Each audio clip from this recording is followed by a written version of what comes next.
We're live. Madam Chair, we're ready to begin whenever you want.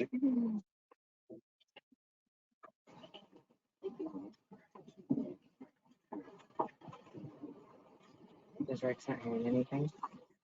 Yeah, I get to do this. Good morning, everyone, and welcome This one's to supposed to day be- 2 of the CTC's March meeting. Thank you all for coming back again after our never-ending day yesterday.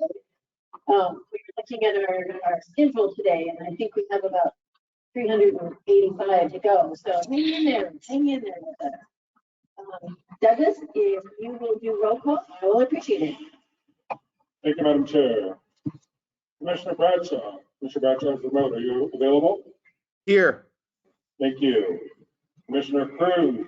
Ricky's for it. Commissioner Falcone. And I Commissioner can't. Gridley.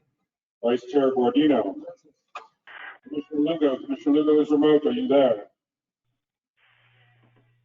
No. Commissioner Liu. Commissioner Martinez. Commissioner Norton. Present. Commissioner Tavoloni. Commissioner Tavoloni is remote. Commissioner, are you there? He's unmuted. Commissioner Tavoloni? Here. Thank you. Chair Eager. Here. Senator Newman. Assemblymember Friedman. Madam Chair, we have a quorum. Thank you, Douglas. And I want to say a special good morning to Commissioner Tavoloni. We wish you were here. Hope to see you next time. Yeah, you will. Oh, good. And Commissioner Bradshaw, we miss you equally. Thank you, brother. Likewise. Thank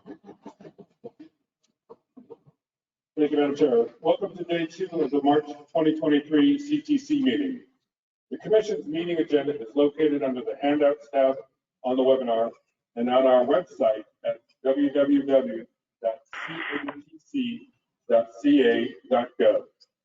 All of the presentations for today's meeting are also available on the Commission meetings page of our website under the View, Download, Meeting Materials tab.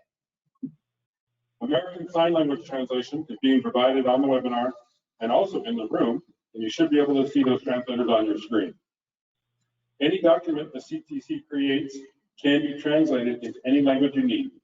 Simply email us at ctc@catc.ca.gov,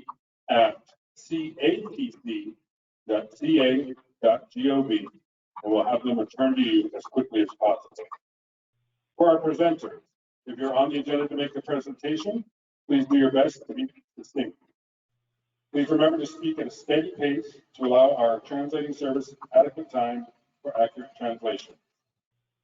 If you're presenting remotely, we hope that you will turn your camera on during your presentation, if you have one. To the members of the public, we welcome comments from the public as a part of each item at this meeting. For those attending in person, please submit a speaker slip to the clerk, that's me up here at the front of the room, to let us know you want to make a comment. For those attending via GoToWebinar, you should see the webinar control panel, likely located on the right-hand side of your screen. There you will find the raise hand feature as well as a questions tab.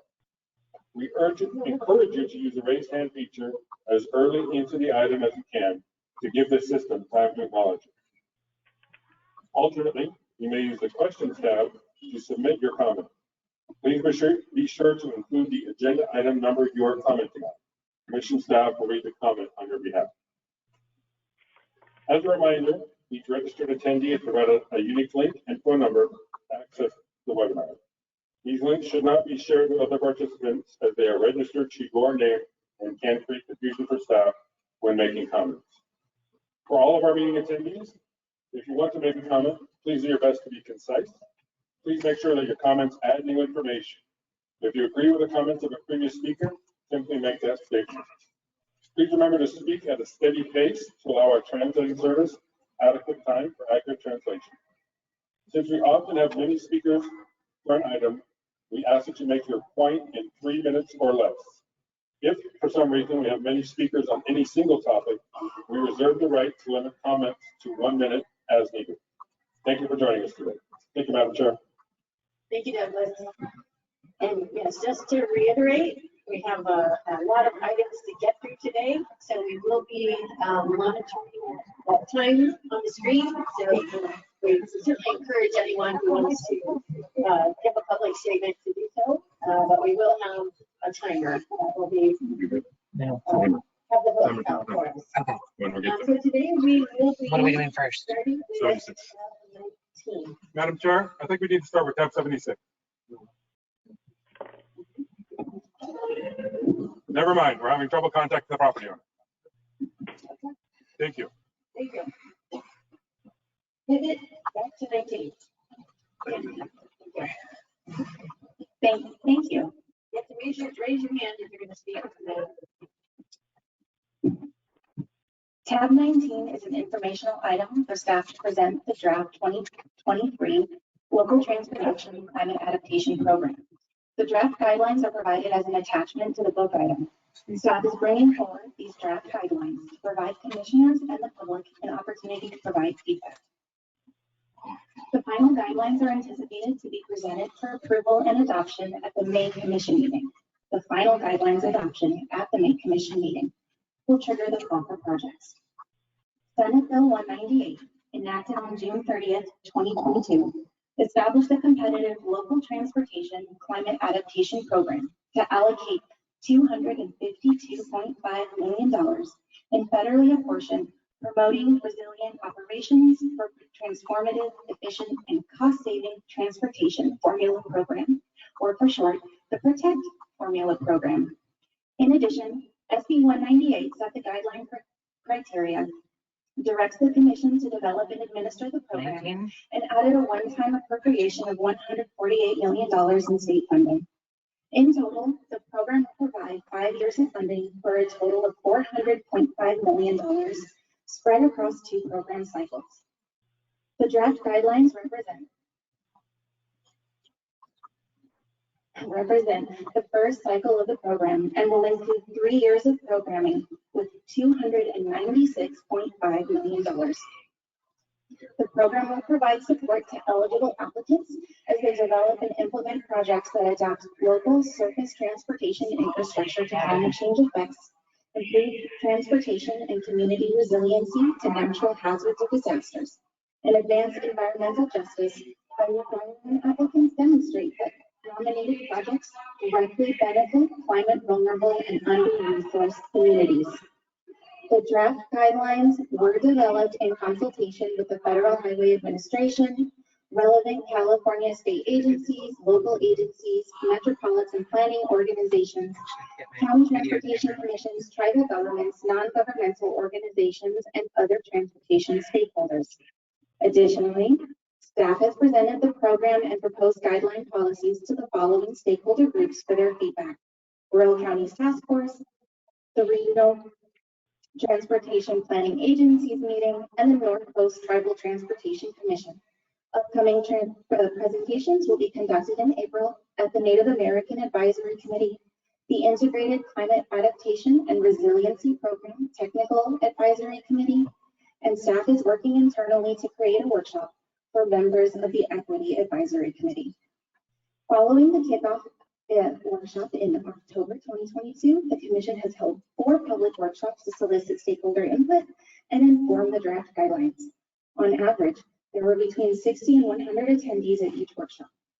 Commission staff are anticipated to hold 1 additional public workshop before the final program guidelines are presented to the Commission in May. The initial workshop centered around introducing the new program to stakeholders, describing PROTECT formula funding and SB 198 program requirements, and exploring potential nomination proposals that stakeholders might submit. Stakeholders voiced preference for splitting the program into 2 cycles so that applicants may leverage parallel funding opportunities and would provide applicants more time to align potential projects to meet the objectives of the program. In subsequent workshop and outreach discussions, stakeholders were integral in shaping evaluation criteria and developing the program's innovative approach to allocating the available state funding, such as providing applicants the opportunity to request that their project nomination or their required match contribution be programmed with state dollars, with priority reserved for rural, underserved, and tribal applicants. Staff anticipates that the guidelines before you are mainly what will be brought to you in May. With that, I'd be happy to take any questions. Thank you, Rebecca. Do we have any questions or comments from the commissioners?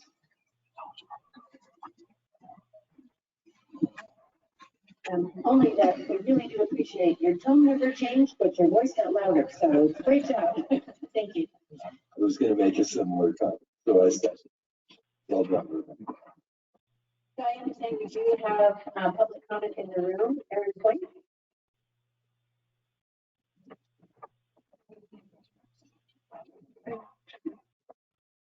Good morning, Chair, Commissioners. Aaron White, with the Nevada County Transportation Commission. So first and foremost, I'd like to thank your staff on this incredible job that they've done putting together guidelines. They're very thorough. They've been committed to having real engagement with us and very transparent process. And we really think that this program sets the stage for a really first-time historic investment in environmental and climate adaptation challenges, such as fire and evacuation routes that we see constantly and is a real need in Nevada County. 92% of our residents in Nevada County live in a high or a very high wildfire evacuation zone. So this program is right up our alley in terms of what we've been working on for many years. Our executive director yesterday was with the UCLA research, engineering research offices, and they were looking at setting up programs for the National Sciences Foundation to actually further research wildfire evacuation. So it really furthers the work that we've already done in Nevada County. And we fully support the guidelines as they are written today.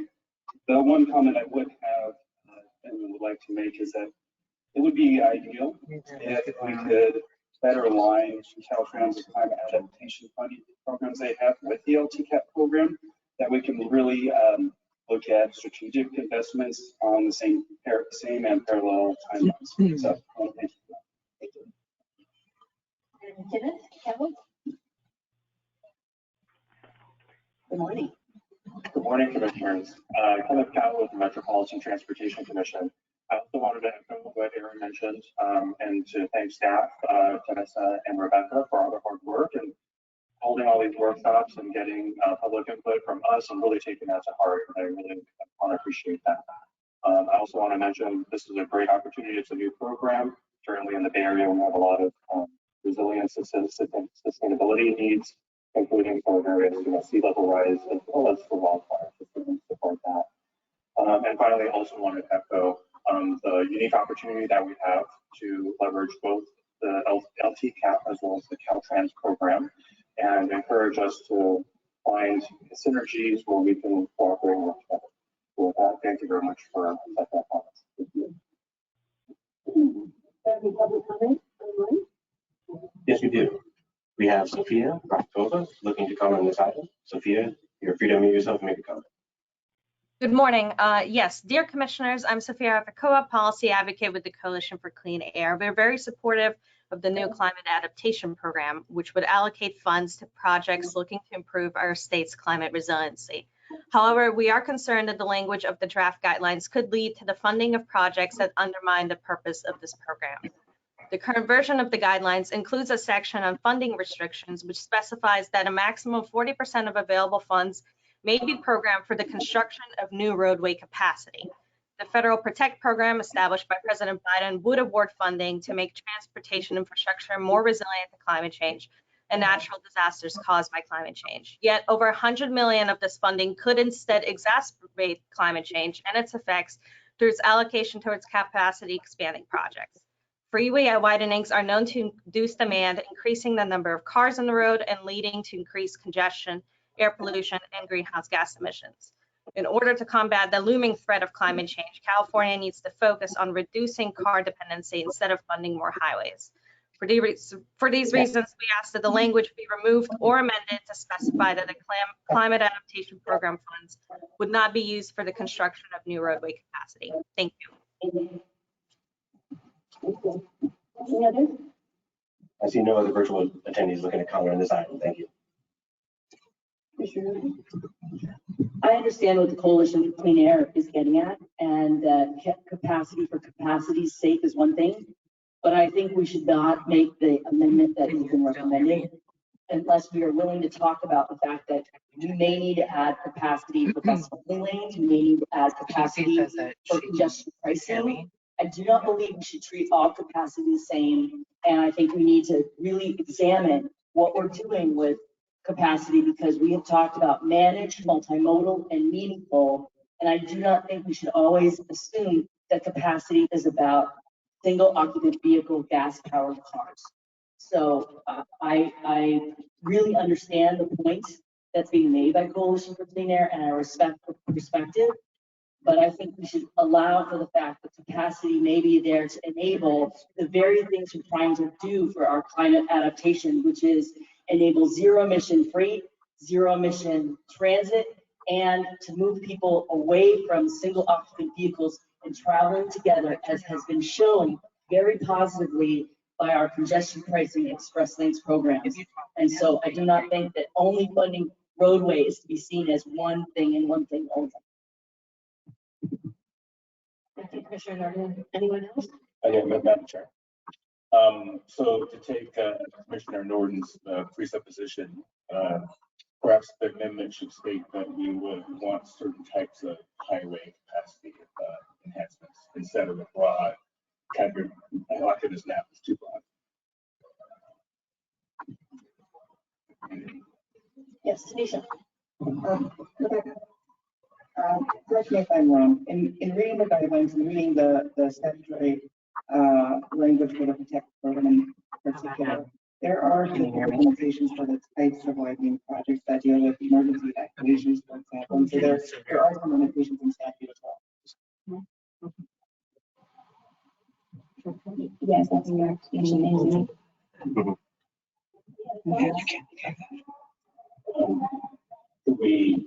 we can talk this offline. I want to hear more about the coach. We have curious about those statutory.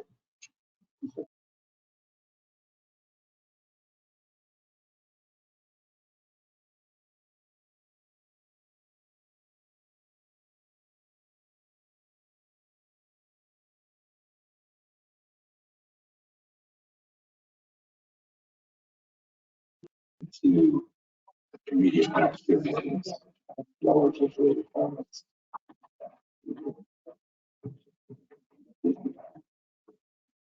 There are circumstances that we need to just always be able to consider. I remember a countywide sales tax initiative that I was running back in 1996. Don't do the math. Yes, I'm old.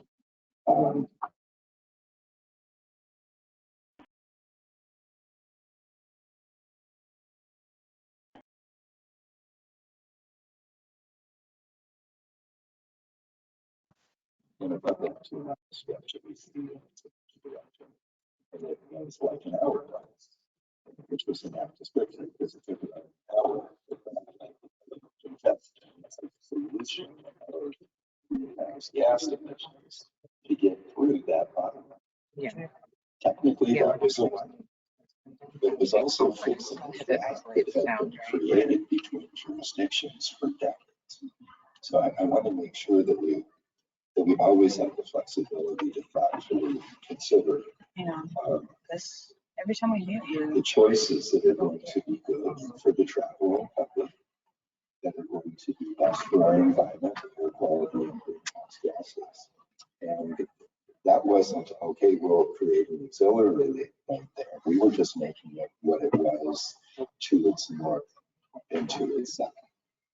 There's multiple places around the state that have those issues, and certainly one of the things that we have all talked about for a long time is safety is number one. And as you go from 4 lanes to 2 lanes to 4 lanes to 2 lanes, that certainly enhances accidents in the area. So we want to keep that in mind as we move forward. And, thank you all for your comments. And that was information only. We have one more comment. Okay. Thank you, Chair Eager. We do have one thing to comment on this item. And it's on Kiana Valentine.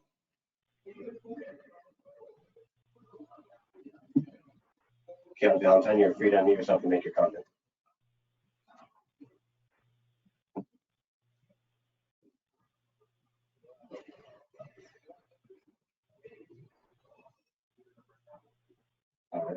shows she's offline at this point, so she may be having connection issues. Okay, Thank you. thank you. I have a card. No, I did not submit a card. I apologize. Not wanting to speak on this item, but I just wanted to respond briefly to the comments that were just made. Mike Whitman, Executive Director from the County Transportation Commission. I think it's important. I think we all recognize that capacity, can't be the first answer to solve our solutions for some of our highway problems. But some of our challenges related to safety and operations, wildfire evacuation, may require capacity. And I think the issue of end-use demand and end-use vehicle miles traveled is very complicated and often misunderstood. In some of these rural corridors, the factors that drive end-use demand simply aren't present. You don't have the significant levels of congestion, latent demand, congested parallel facilities, all the things that drive end-use demand. We know County's task force is currently underway with a study to look at the topic of rural end-use demand that I think will further the discussions in this area, but with this caution about removing that language from the guidelines. Thank you. Got any other comments online? One more. Yes, Kiana Valentine has reconnected. We're going to give her another shot. Kiana, you are now muted and free to comment. Good morning, Commissioners. Kiana Valentine on behalf of Transportation. Did you hear her? So as soon as she's talking, Kiana, we are not getting your audio in the room. I also want to point out that some of the attendees in the webinar are indicating that they're having trouble hearing the meeting, so I know there's some issues there with all attendees. Again, Kiana, if you can hear us, you are free to speak. Trying again. Can you hear me now? If you can, please submit your comment in written form, and we will read that on your behalf. So online can hear Kiana, but we can't.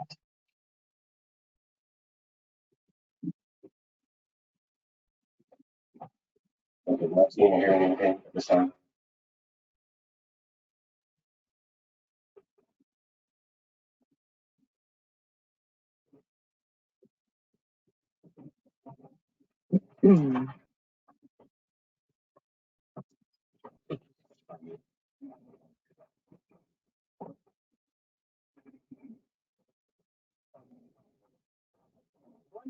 Look at your input again.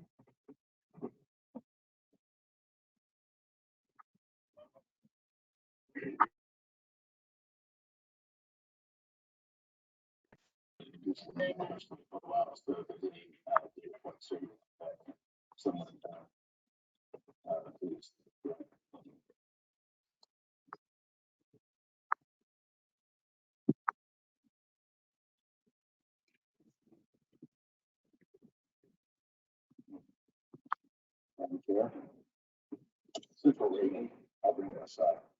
Just want to acknowledge that Commissioner Bardino went through highway 72 and was very suspicious.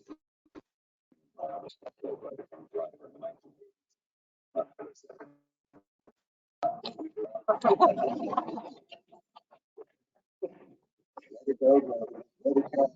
right, I'm going to use highway 72 as a specific example because of my story.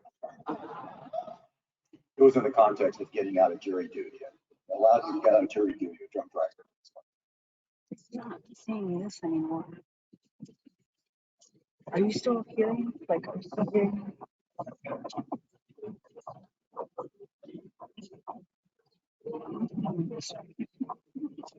As we are working on the other item, our colleague, participating remotely, Jay Bradshaw. So I assume Commissioner Tavoloni and Commissioner Lugos join us may be experiencing the same problems, that they cannot hear comments from commissioners. I don't know if that's a microphone issue or perhaps we're not getting close enough to our microphones, but I want to make sure our wonderful staff is aware of that challenge for our commissioners participating remotely.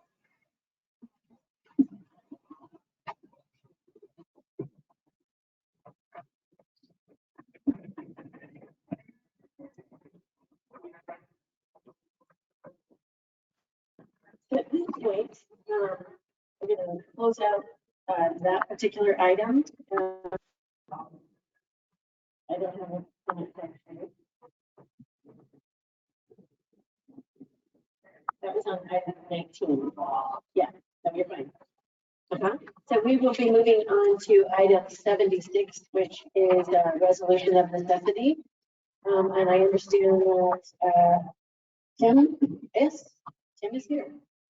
You move to the front and center. Thank you, Chair Eager. Tab 76.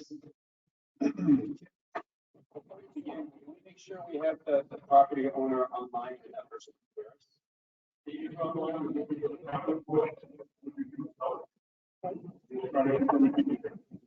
Okay. So why don't we go ahead and get started? Yeah, that sounds good. And I know that they're coordinating with the district to help them make sure that you can participate. Commissioners, this resolution of necessity here is requested by the property owner, Luigi Consoli, due to impacts to his property from a proposed operational improvement project, State Route 154 in Santa Barbara County.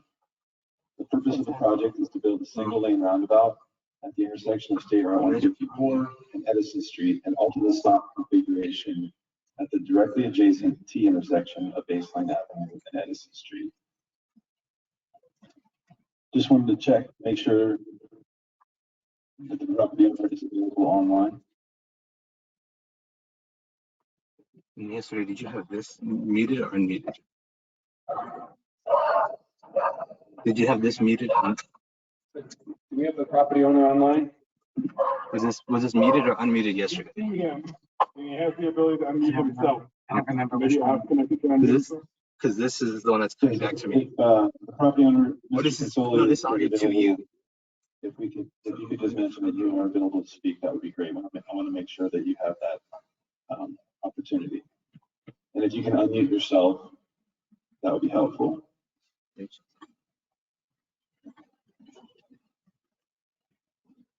Consoli, are you there? So we were told that at least one commissioner's problem hearing was because we're using the mics well enough. So I think we've resolved that. Hopefully we can hear. So this is coming back to me now. So the output is the only thing that matters for us on this one.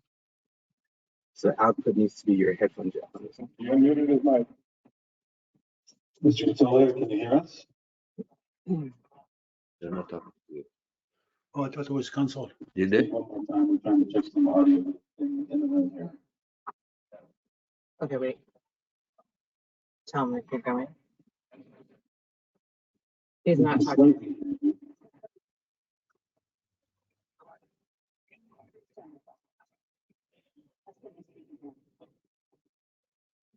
Can you speak one more time, just so we can make sure that the audio is working here?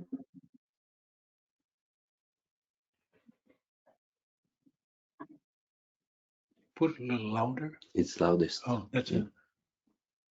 See. Oh, okay.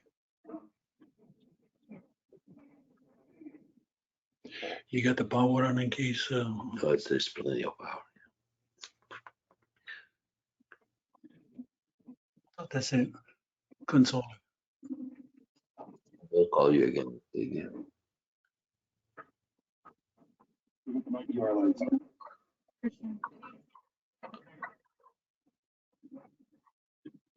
Hello? Okay, there we go. Thank you. All right, I think we're all online. Mr. Consoli, we can hear you.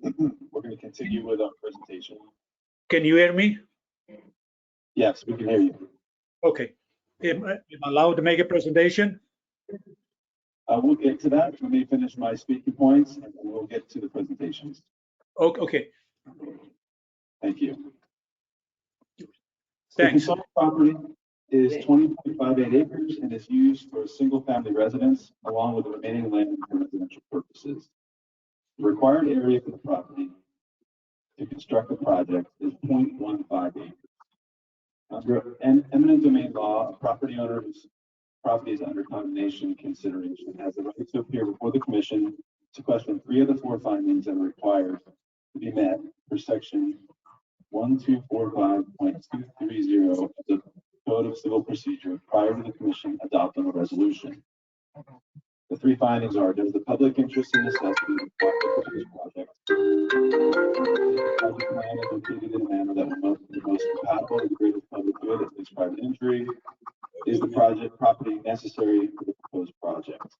The fourth finding requires that an offer to acquire the property in accordance with Government Code 7267.2 has been made to the owner of record. It is my understanding the department provided this offer on March 4th, 2022. The commission neither determines the amount of compensation for the property rights to be acquired, nor deals with any issue other than the three findings. Code of Civil Procedures specifies 8 affirmative votes are needed for the commission approval of the resolution of necessity. At this time, I'd like to introduce Amy Fong, the department's acting assistant chief engineer, and she is here to provide the department's presentation. Thank you, Jen. Good morning, Chair Huber, honorable commissioners. Again, my name is Amy Fong, and I am the acting assistant chief engineer for Caltrans. The department will request your approval for this resolution of necessity for a traffic operational improvement project on State Route 154 in Santa Monica County, Caltrans District 5. The parcel presented here today is owned by Luigi Console. Mr. Console's parcel is one of 2 parcels needed for the project. The second parcel needed for the project has already been acquired. Somebody share the presentation on the next slide. Next slide, please. In this presentation, I'll be going over the project purpose and description, followed by how the project meets the 4 public findings. Then I'll go over various owner contentions and the department's response to those contentions. And finally, wrapping up with a summary of the 4 public interest findings. Next slide. Project is located shown here at the intersection of State Route 154 and Edison Street. Edison Street is a 2-lane road that provides surrounding residents and hours of local ranching establishments access to State Route 154. I'll sit down. No, I'm gonna go. Okay. Wait, so wait. Located east of State Route 154 and Edison Street. Whatever. Yeah, right, yeah. It is a rural residential cul-de-sac. The total parcel size is 20.58 acres. The property requires 0.15 acres as shown in yellow. Next slide. Which is less than 0.8% of the total parcel size. So this acquisition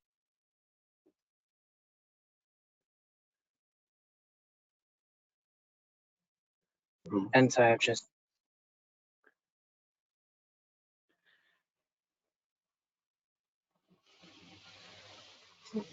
Okay.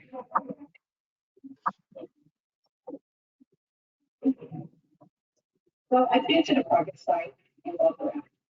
This picture is looking north toward the intersection approaching Edison Street. The intersection is a 4-way stop control intersection with advanced warning signs, light poles illuminating the intersection, and multiple flashing beacons warning of the stop control position. There are left turn lanes at both directions of State Route 154. The posted speed limit of State Route 154 is 55 miles per hour. To the right of the image is Mr. Console's parcel. Next slide. There are 54 trees to be removed near Mr. Console's parcel. Of the 54 trees, 13 of those trees are on Mr. Console's property.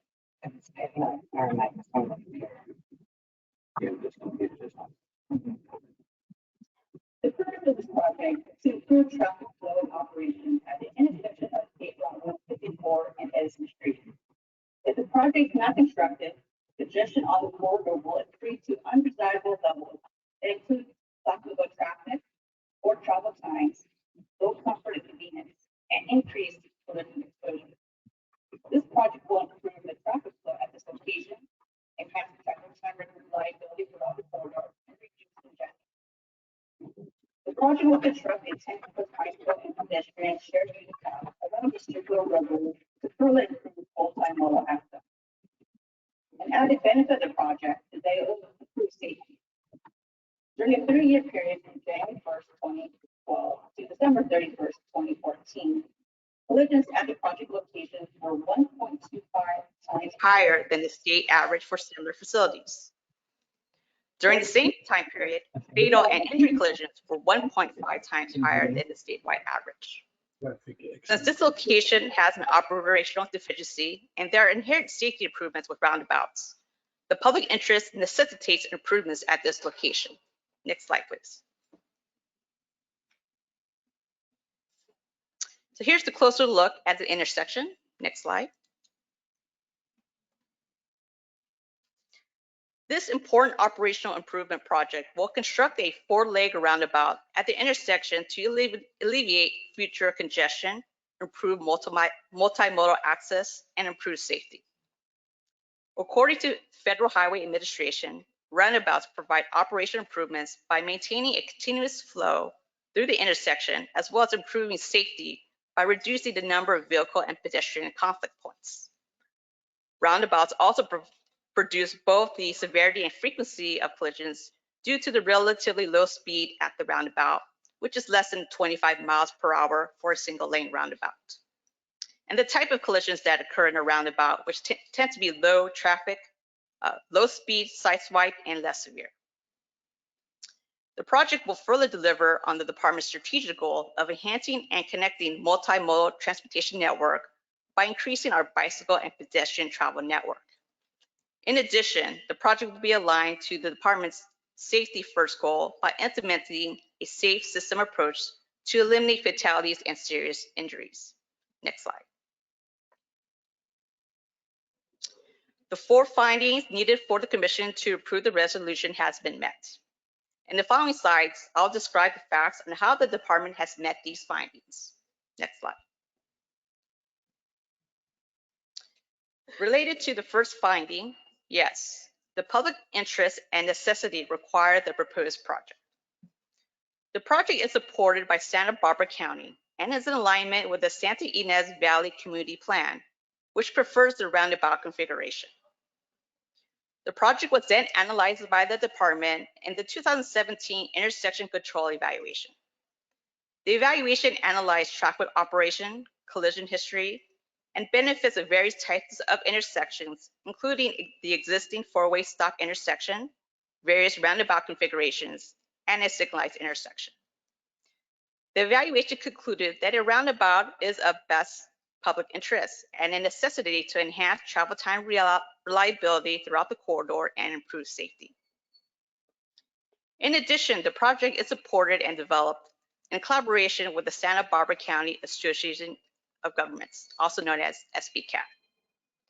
The project is included in SBCAT's Santa Ynez Valley Traffic Circulation and Safety Study, which assesses and identifies traffic and safety improvements of the multimodal transportation network of the Santa Ynez Valley.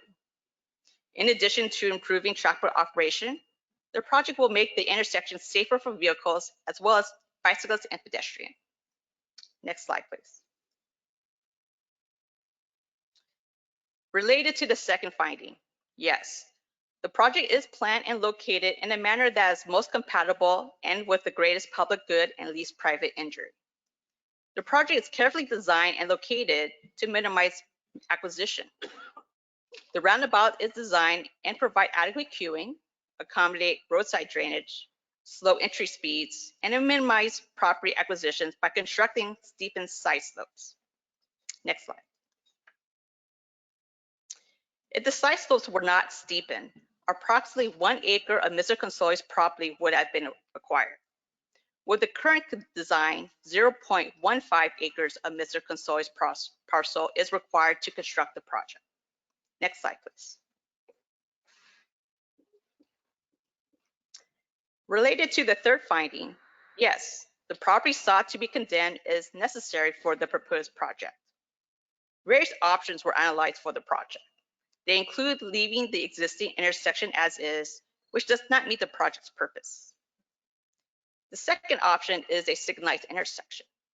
This would require realignment of Edison Street as well as Bayside Avenue frontage road in order to address vehicle queuing. This option would require large property acquisitions. The third option is to relocate the intersection. This option would lead to adverse impacts to the community and environment, as well as require additional property acquisition. Other options were analyzed, including various roundabout configurations, but ultimately the roundabout configuration with the least amount of property impacts was selected. Next slide. Finally, related to the fourth requirement, yes, an offer of just compensation was made on March 4th, 2022. In accordance with Government Code 7267.2, the offer meets all legal requirements, departments, policies and procedures, and industry practices. Thus, the department has met the 4 public interest findings needed for the commission to approve the resolution. The owner has many contentions. In the next several slides, I'll go over the owner's most pertinent contentions and the department's responses. I do want to mention that the department has contacted the owner over 30 times since January 2021 in the forms of phone calls, mails, and meetings. Next slide, please. In the first category of findings, the owner contends the project improvements at their intersection are not necessary, and the problem is that both Baseline Avenue and Edison Street intersect at the same point on State Route 154, which creates more traffic. The solution is to intersect the 2 streets with Route 154 at different locations and establish a lower speed limit on Route 154. The department's response is that the roundabout intersection is necessary to, as previously stated, to improve traffic flow and operation as well as safety. Baseline Avenue and Edison Street cannot be realigned to intersect Route 154 at different locations because this would require additional right-of-way above and beyond what's currently required, resulting into excess detours for the citizen within the area and relocate the need for operational improvements at another location. The speed limit on Route 154 is appropriate for the operating speed and facility type. Next slide, please.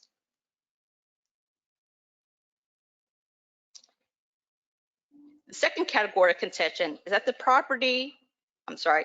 project is not planned and located in a manner that would be most compatible with the greatest public good and least private injury. The owner contends several points in this category.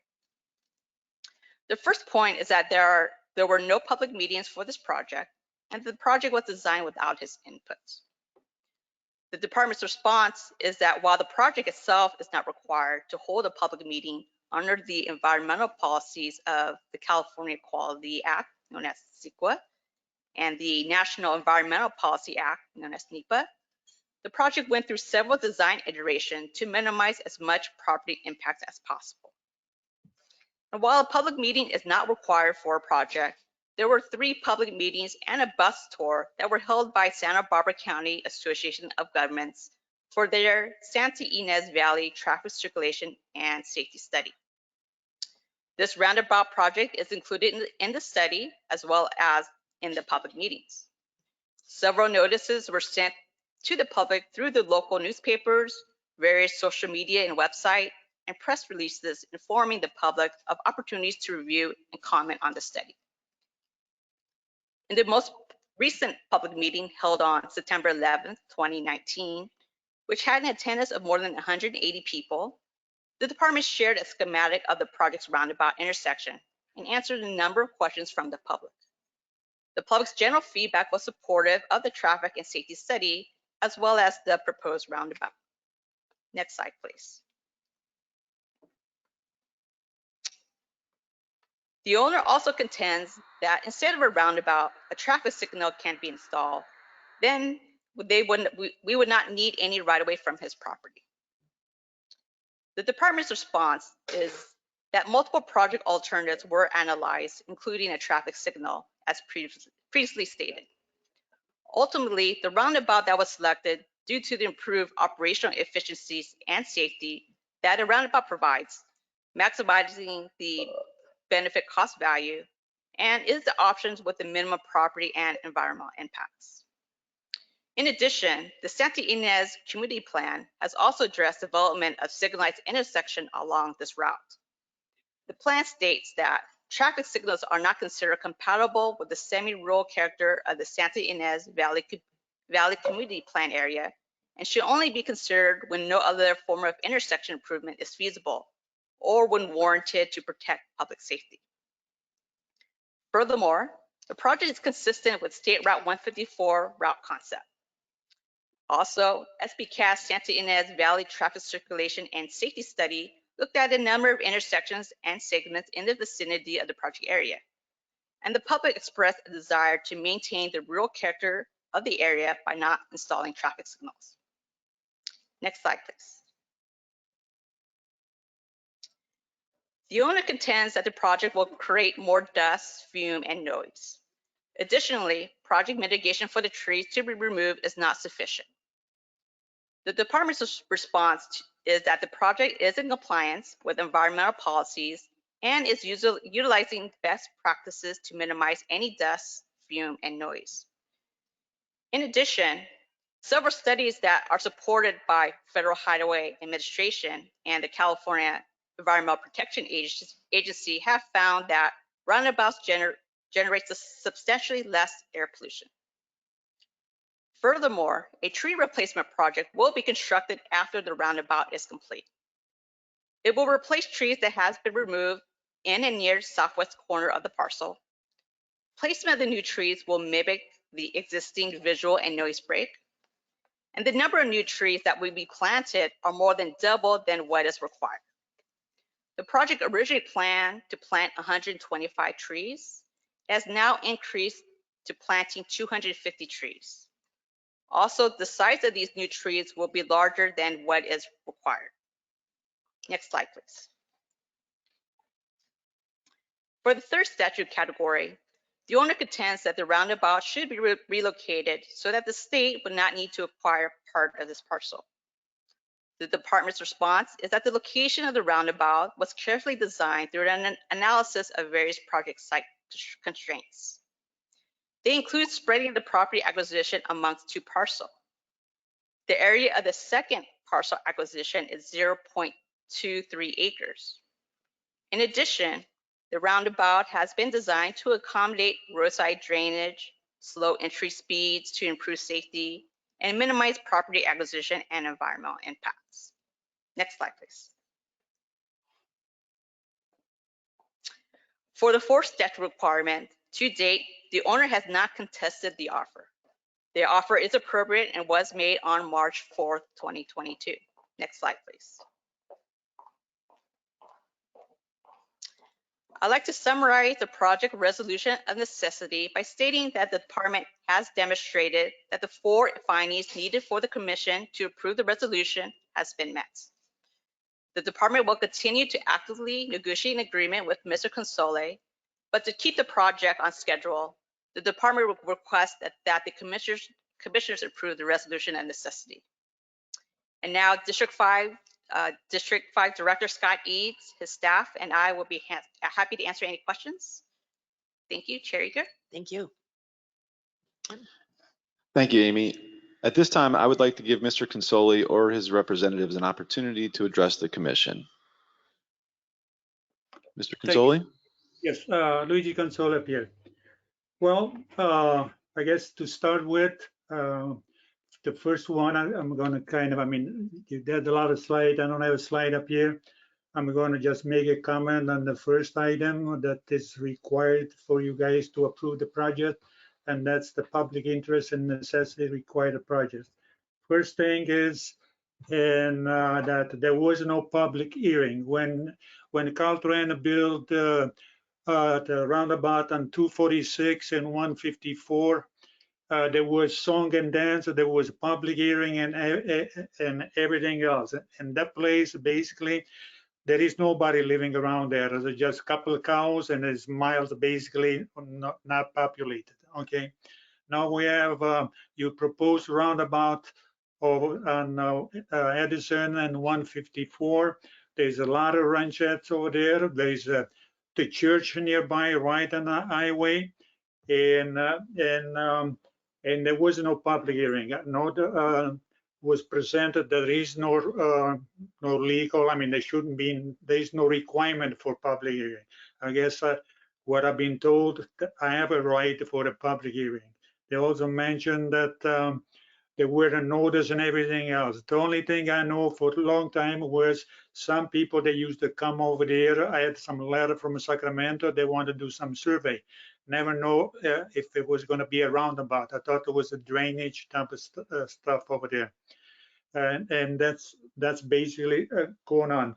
In terms of a public need or a requirement, whatever you want to call, I had a meeting with the county supervisor, Joan Ekman, and basically their desire was to have, if there was going to be a roundabout, to be located at the Los Olivos intersection. So it would be 154 in Los Olivos intersection. So from that, I can say, I don't know where this public desire or need came up. I know they mentioned that there were meeting stuff, which I was not part of the meeting. I was not involved. Okay, let's go on. Next one over there. It's the project is planned and locate. Hold on a second, please. Projects plan located in a manner that will be most compatible with the greatest good and least private injury. Well, I disagree with that because right now, even before the project is implemented, there is a lot of noise and there is pollution. Because there's a lot of trucks on that corner on Edison, 154 and everything else.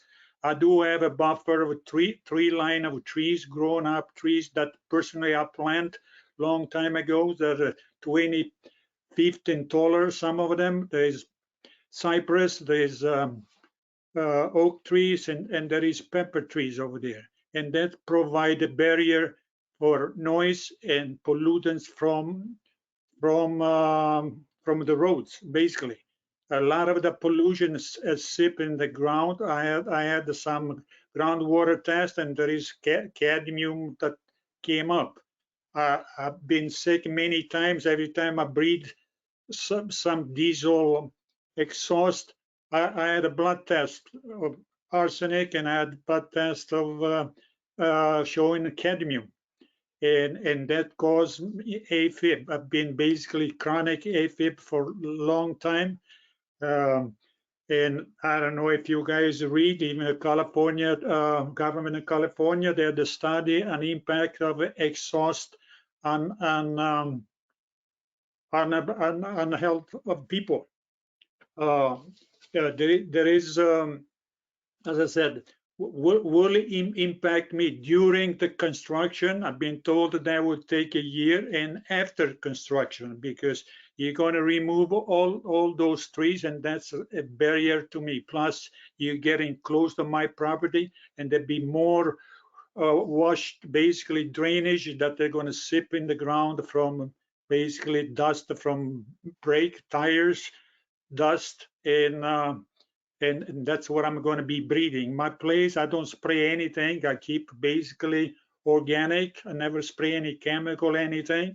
And that's basically, as I said, it's going to increase the number of pollutants on my place. Also, another thing that impacts, beside me, impacts the church by building your roundabout over there. You're going to have a road about 20 feet from the church playground. And I guess that's you guys call that's taking care of the risk. There is a hold on a second, if you don't mind. I have mentioned that to make that different option. Basically, I guess let's go to next time in terms of the project. So to be required is necessary to the project. And I respectfully disagree. You're talking about, I mean, I propose a lot of this that the previous presenter brought up was basically suggestion that that I brought up in the previous meeting at Caltrans San Luis Obispo. To me, the main cause of higher traffic accident, because I live over there, I've seen there's two causes. One is there is no lower speed limit on 154 approaching from Los Olivos or from Lake Cachuma. Basically, I've seen people running at 60 plus an hour. A lot of time they even don't even stop, or they come to a screeching halt. And so that's, to me, is one of the biggest cause of the extra accident. The other one is basically that there's two streets merged over there, Baseline merged and Edison. And so basically have a lot of more cars or truck sitting over there on that intersection. And there is confusion who was first and who's going to have to move first. So, and that's caused the problem. I suggest, and I guess they mentioned before, my suggestion was to open up, have a separate Baseline intersection, because then you will have fewer cars, and that will take care, would eliminate the cause of the problem. And another suggestion I had to move so that would not impact my property was to move the project a little bit 50 feet, 100 feet, so that wouldn't impact me or the church. I was told by some engineers a couple of years ago, said that would be too messy, meaning what? So the project was done.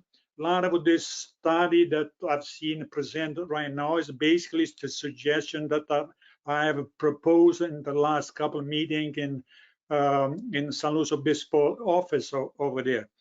And so not the project was done planned without even alternative solution. So a lot of the stuff that come up is basically what I proposed, trying to do it. In terms of having a stoplight over there, he said it was not scenic. They want to keep it scenic. What's scenic? Is the roundabout scenic? It's just a blob of cement sitting over there. On 246, outside the building over there, there is a lot of street lights. So approaching a community or approaching more a densely populated area, there is a precedent. So you put a stoplight. That's the best way to do it. So that one seems like it's not agreeable, because we want to keep it scenic. I mean, the trees, my trees, what I got over there, it's scenic. What else? I even put stops, reduce, as I said, I mentioned this the speed limit to move it, the intersection and Baseline over there, to have a separate intersection, put a stop sign over there. Relocate if you really have to do it, the roundabout, and move them about 50 feet, 100 feet, so that's not impact me. There is a lot of Caltrans property available over there, so you don't have to buy that. I had seen the response from the presenter before. They said if they have to open up a Baseline, they will have to acquire another property. Well, what's the difference? You have to acquire my property, that property, but at least would not impact people over there. So that's overall, as I said, I think there's different way to do it. And another thing also, the impact on my property and on the church. Even if they mention that the roundabout, actually it's if there is accident, it's a limited impact or less damage or whatever. I've seen over there personally on 246 and 154 roundabout, where basically trucks, whether due to fog they can't see or they're going too fast, they flip and they crash. Roundabout in 246 toward the Lone Park over there, fire truck that crashed and people died. So I'm going to have, sooner or later, I'm going to have some truck that is going to crash on my property, and there's somebody working over there. Then they're going to be injured, or the same thing can be right on the church. So this as I said, without my trees, without the stuff, you're going to basically crush my property. So that's a big impact. There is also another thing that caused a lot of problem on 154, and that is because there is the big truck, southbound, northbound truck on 101. Right now, there is an advisory to keep those trucks, big transport truck on 101, so they don't take the shortcut of 154. To me, also from my experience by living over there many years, it's a lot of the problem, a lot of the traffic problem or crash, whatever. It's because of this truck. If you would make it mandatory to keep them on 101, that also would eliminate a lot of crash. Besides, right on that intersection over there, it's also along 154 because but actually there's cases that I've seen where basically there's a truck sitting over there waiting in that intersection, and then it's so slow to move, and the guys, some other cars, they jump and they crash. So it's a question. I mean, to me, as I said, yes, it would allow maybe more traffic flow, but it will impact my property and my life and my health by basically allowing more noise, more pollution, my stuff. I heard the presenter said that he's gonna put a lot of trees. These trees, they're 25 years, 30 years old. They're 20 plus feet tall. And you're going to put a tree, just landscape type of stuff, which does not do any good for me during your construction, because that's 1 year. So I'm going to be sucking in diesel fumes and dust and everything and noise. And after that, still I will have the same, because you're going to have to put some baby tree over there, and you cannot put 25 feet tall trees to where there is right now, because it's like a wall. Does not block completely the noise, but it sure is a good buffer, and is also a good buffer for the pollution and the chemicals that comes from it. Thank you, Mr. Console. I think we might have some commissioners that might have questions. So if you have any last statements you'd like to make, please do so now. Yeah, that's fine. That's that overall. It's basically, it's, as I said, it's wrong. Affects my health, affects my property, and I think, as I said, that maybe you should consider this other option that I presented. Thank you. I did have one question. So how far is Mr. Console's home from the roundabout where the construction is going to happen? So I don't have exact figures, but Console's property is on the other, it's one side of the property, and Route 154 is on the other side. It's at the farthest end of the farthest end. Yes. Okay, thank you. What do you say? Does anyone else have any questions? I have a question. Yes. How much staff time have you spent on this particular project over and above the average project that you have to deal with? Just curious. I'm going to defer district staff. I don't have those figures with me, but perhaps we can come back. Yeah, staff right here. We have District Director Scott. Hi, District Director Scott Eads, District 5. I actually do not have that information either. Sorry, but we're happy to follow up on that. You don't need to really drill down into. I was just curious from a government efficiency standpoint, dealing with one particular project like this, and how much additional staff time you might have to spend. Thanks. Yeah, just to respond, I will say that we have taken this location very seriously, and we looked at a range of alternatives. We feel like this is the really responsible project, and we have tried to do everything we can to minimize the footprint as already identified by Amy. Thank you. And what percentage of his land is in the take? Less than 0.8%. Okay, thank you. And I understand we do have public comment. Nisa Herman.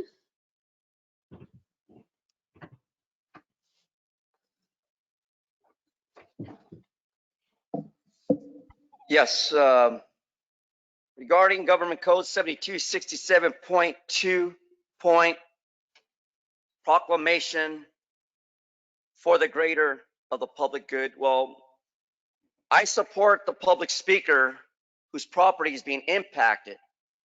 There's definitely a negative impact there because the gentleman that just walked away right now, his comment didn't reflect numbers or an idea to this plan. And I'll give you one hypothetical scenario. Caltrans and the state of California for 7 years has denied particular people of color and minorities in District 7 off of Soto Morango a curb and access to safety. And my understanding is that this is to prevent least private injury. Well, that hasn't happened, Mr. Caltrans. And for 7 years, I've been waiting for my ADA answer under my claim of $10,000 that you protect Caltrans from providing me access to an ADA curb or ramp off of the Soto Morango exit on the 10, the 101 a very important area where a roundabout would be great. But out in the fucking boonies, we're providing bicycle and pedestrian right-of-ways. For what? Sir, I'm going to have to ask you to be careful with your language, please. Well, ma'am, this is a public comment time. And unfortunately, the arena during the Brown Act, unfortunately, there will be some vulgar and venomous talk about my opinion. And they're just opinions. I mean, come on, look, isn't this an opinion? Cohen versus California? Isn't that an opinion? I believe it's an opinion because, again, the gentleman that was properties being impacted under your 4 public interest findings, I find that offensive because a motherfucker is telling you what he knows because he lives there. He's not like Carrot Bass. She don't know shit.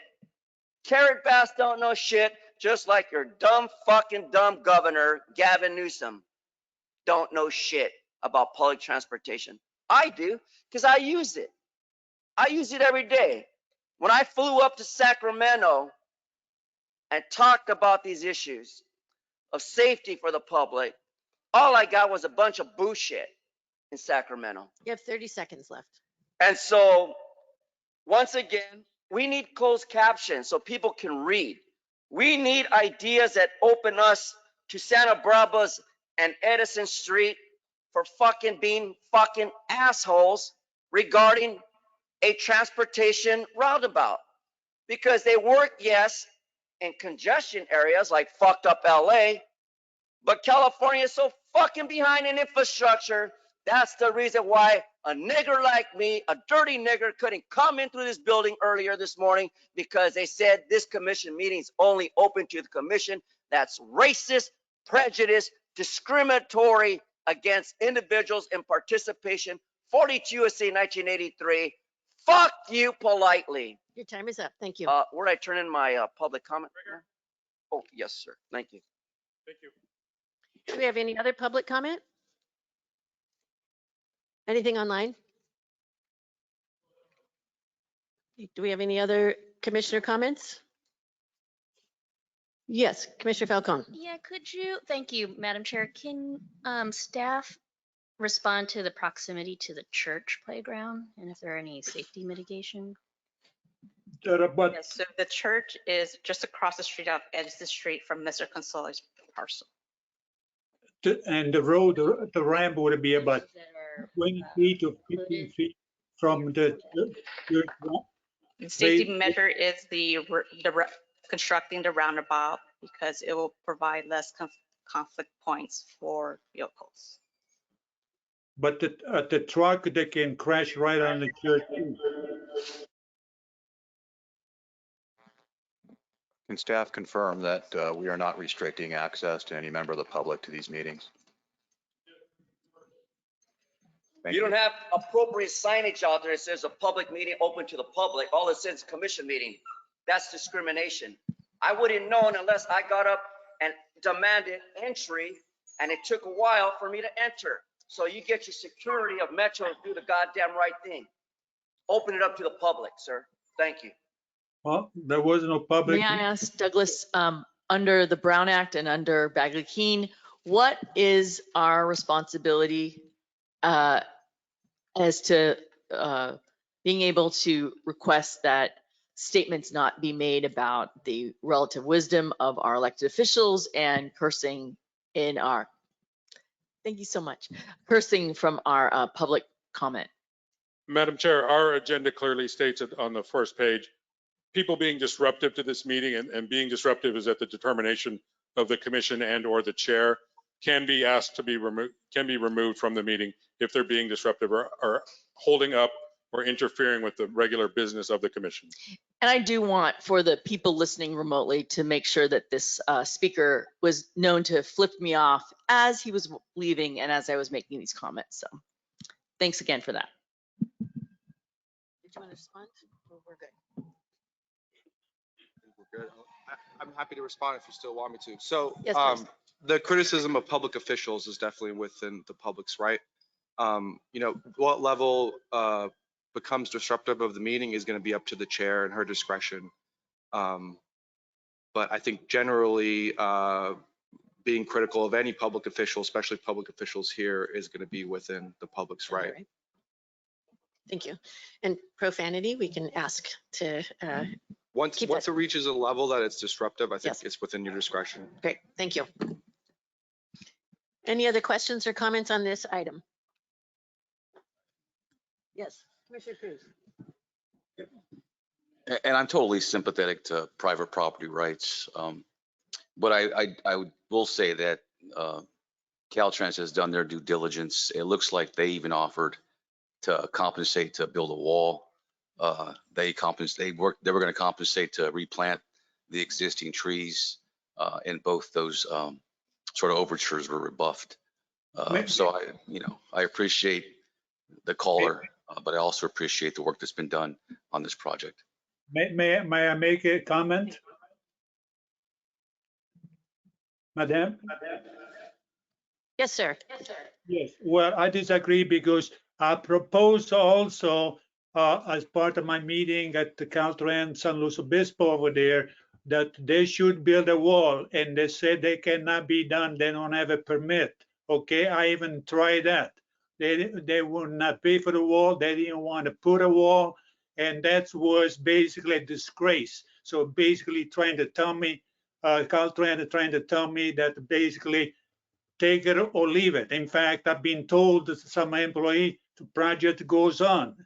Okay, that was one of the suggestions at the last resort, that at least put a wall over there like you guys do on a highway, a seismic wall, so it doesn't fall down, so the truck will not crash and come on my property. And if I am on that corner of property, I don't get killed. Okay, and the faculty said they're not gonna do that. They don't have a permit to do that. Okay, so I don't know what the gentleman said, that's nonsense. Okay, because I proposed that too. They didn't offer that. In terms of the tree, the time when we talked in San Luis Obispo there was basically put a 5-gallon trees. Okay, and you cannot. Madam Chair. Thank you. Madam Chair, I would like to thank both Caltrans as well as the property owner for clearly articulating their points of view. And while these are never easy, I'm going to move that we advance the staff's recommendation on the resolution of necessity. Second that. Thank you, Vice Chair. And I have a second by Grisby. Yes. Any other comments? Roll call, please.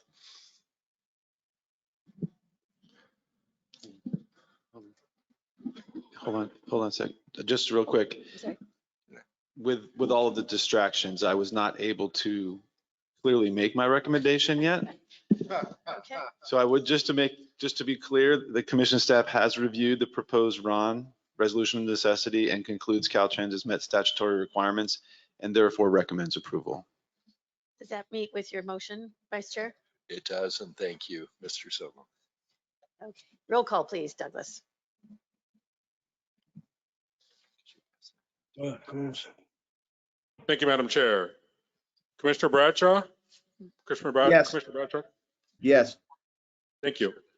Commissioner Cruz? Aye. Commissioner Falcone? Aye. Commissioner Grisby? Aye. Vice Chair Guardino? Aye. You knew Commissioner that. Lugo has joined us online. Commissioner Lugo?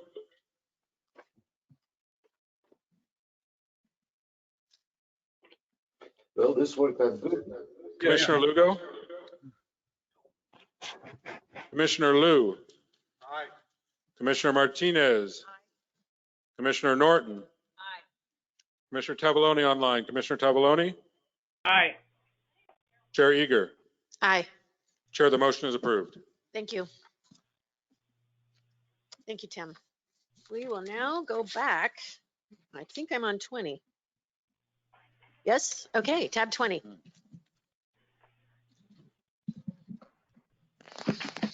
Okay, commissioners, I'd like to introduce my staff, Kayla Giese. She's been working with the commission for a while, but she was recently promoted to be the SB 671 Clean Freight Corridor Efficiency Assessment Coordinator. She's been doing a great job. Congratulations. Yes. And she's going to give this presentation. It's fairly technical, but we've tried to make it as straightforward and quick as possible. And we're both available to answer any questions you might have. Thank you. Thank you. Thank you, Hannah. Good morning, commissioners. Can you hear me okay? I'll just wait for the presentation to come up.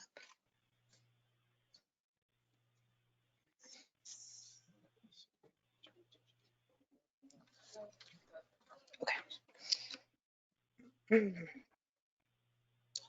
Next slide, please, Brandy. Okay, so over the past few months, we've identified the top 6 corridors in the state with the most truck volume and related diesel pollution and developed 3 scenarios of potential zero emission station needs. Next slide, please. First, I'll talk about the top 6 freight corridors. This is a bill requirement. We previously identified significant freight corridors, but of those, these are the 6 with the most trucks and diesel pollution. Next slide, please. So I apologize, I know there's a lot of information on this slide. This slide shows how the corridors were identified. Our source data allowed us to look at how commodities drive the movement of trucks. Based on this data set, we broke down the information about freight into the categories shown on this slide: commodity type, vehicle class, trip type, and powertrain mix. And we identified highways with the most truck miles traveled and daily truck trips. Next slide, please. So here are the top 6 proposed freight corridors. As I mentioned in the previous slide, we identified highways with the most truck miles traveled and daily truck trips. On the left, you can see the top 6 freight corridors: 5, 80, 99, 15, 40, and 10. On the right is the detail about the truck miles traveled on these highways. Together, they represent over 60% of the truck miles traveled in California. Next slide, please. The smaller segments that link the main highways to the ports are also part of the top 6 corridors. The I-710 is part of the top corridors because it connects I-5 to the San Pedro Bay ports. I-5 goes all the way to the US-Mexico border. This is an important area of the assessment as we do recognize the need for zero emission infrastructure near the US-Mexico border. Next slide, please.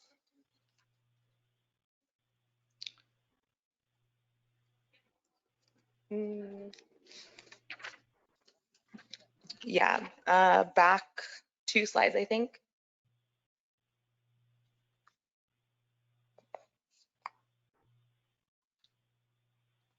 Yes, thank you. Based mainly on California Air Resources Board data, we've determined that transitioning to zero emission freight will improve air quality in many of the same areas where disadvantaged communities are struggling with poor air quality. This slide will show you that for about a mile around the highways, air quality can be improved by switching to zero emissions. The squares on the map on the right I know that they're small, sorry, are disadvantaged communities defined based on socioeconomic, public health, and environmental hazard criteria. In case you can't tell, the color outlining those small squares is the 1 mile area that we're referring to. Next slide, please. We've also developed 3 scenarios of potential zero emission freight infrastructure needs. In other words, what infrastructure is needed to support a transition to zero emission trucks? Next slide, please. So here we'll talk about our approach for estimating total energy required. Before we could figure out how many stations are needed, we had to estimate how much electricity and hydrogen will be needed. We started with California Air Resources Board estimates of how many trucks will be on the road each year.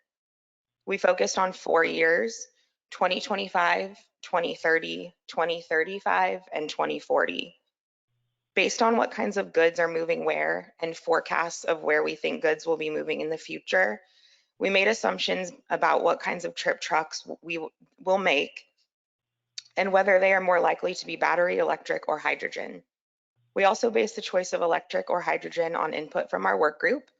That's partially why we have 3 scenarios.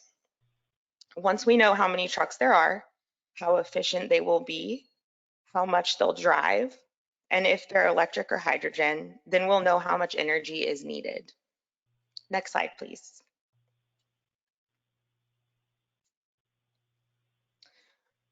One thing to note is that electric trucks and hydrogen trucks typically have different use cases. Electric trucks work better for shorter trips where they can return to a base to charge each day or be switched out at a stopping point. Trucks that make this kind of trip are mostly medium duty trucks, and because it can take a while to charge the truck, even if for public stations, there's a need to charge overnight.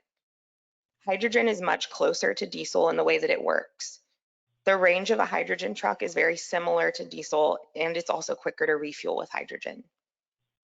For these reasons, especially heavy duty trucks are better suited for hydrogen. Also, heavy duty trucks are often going on longer routes, and hydrogen allows them to go further without having to stop to refuel.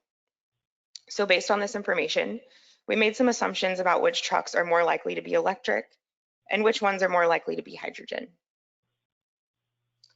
Next slide, please.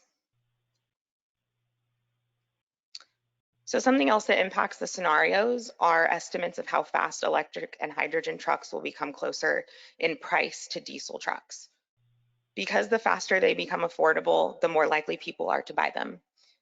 We base technology choice on a few things: trip type, what we know about what people are buying or planning to buy, and what the work group and other state agencies have told us what they think will happen.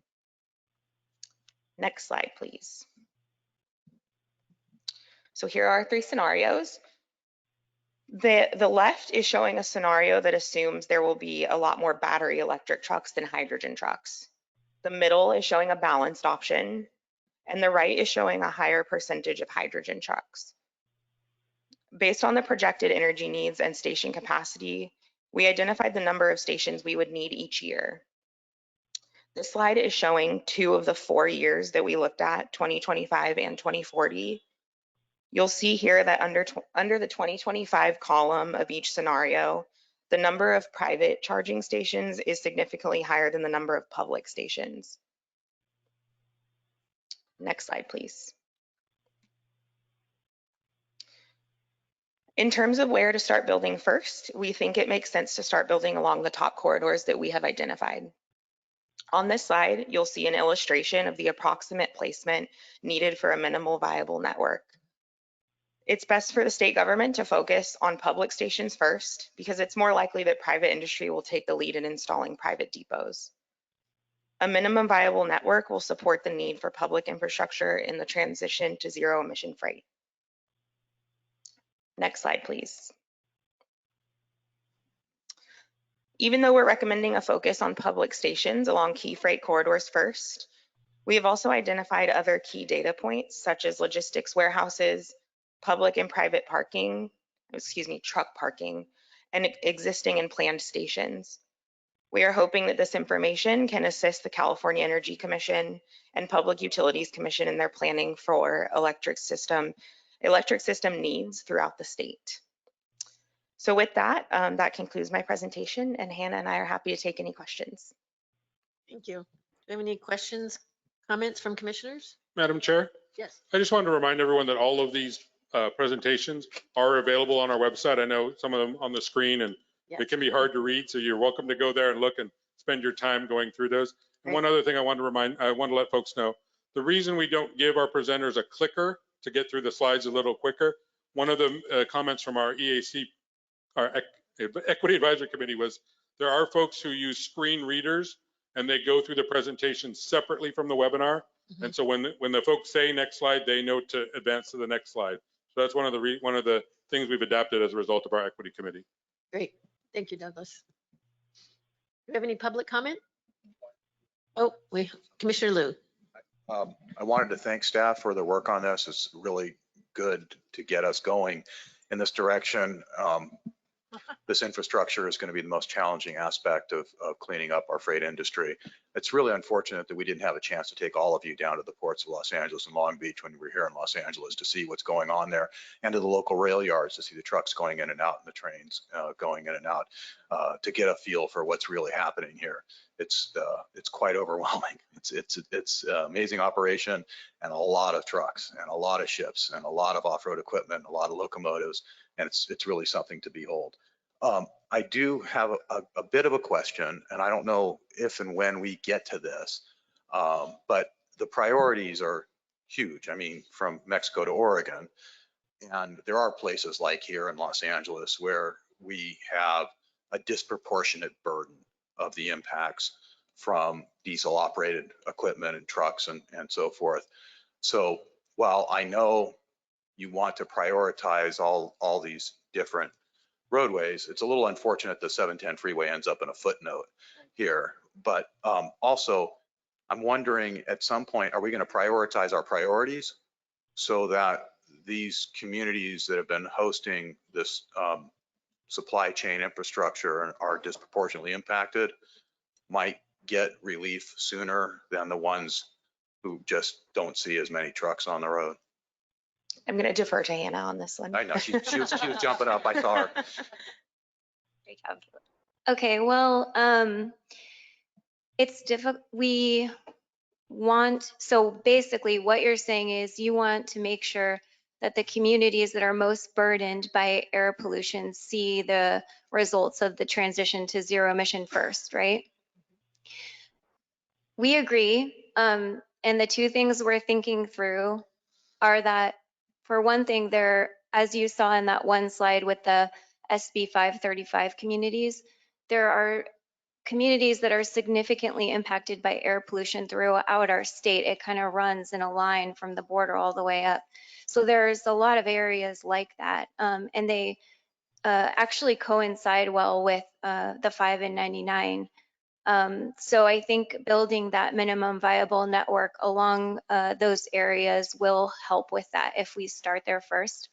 But then to get even more specific than that, I think it depends on a collaboration of government and private industry, because we're trying to walk a fine line where we want to give really good information to the market and to industry so that they have good information to work with, but we don't want to tell the market what to do.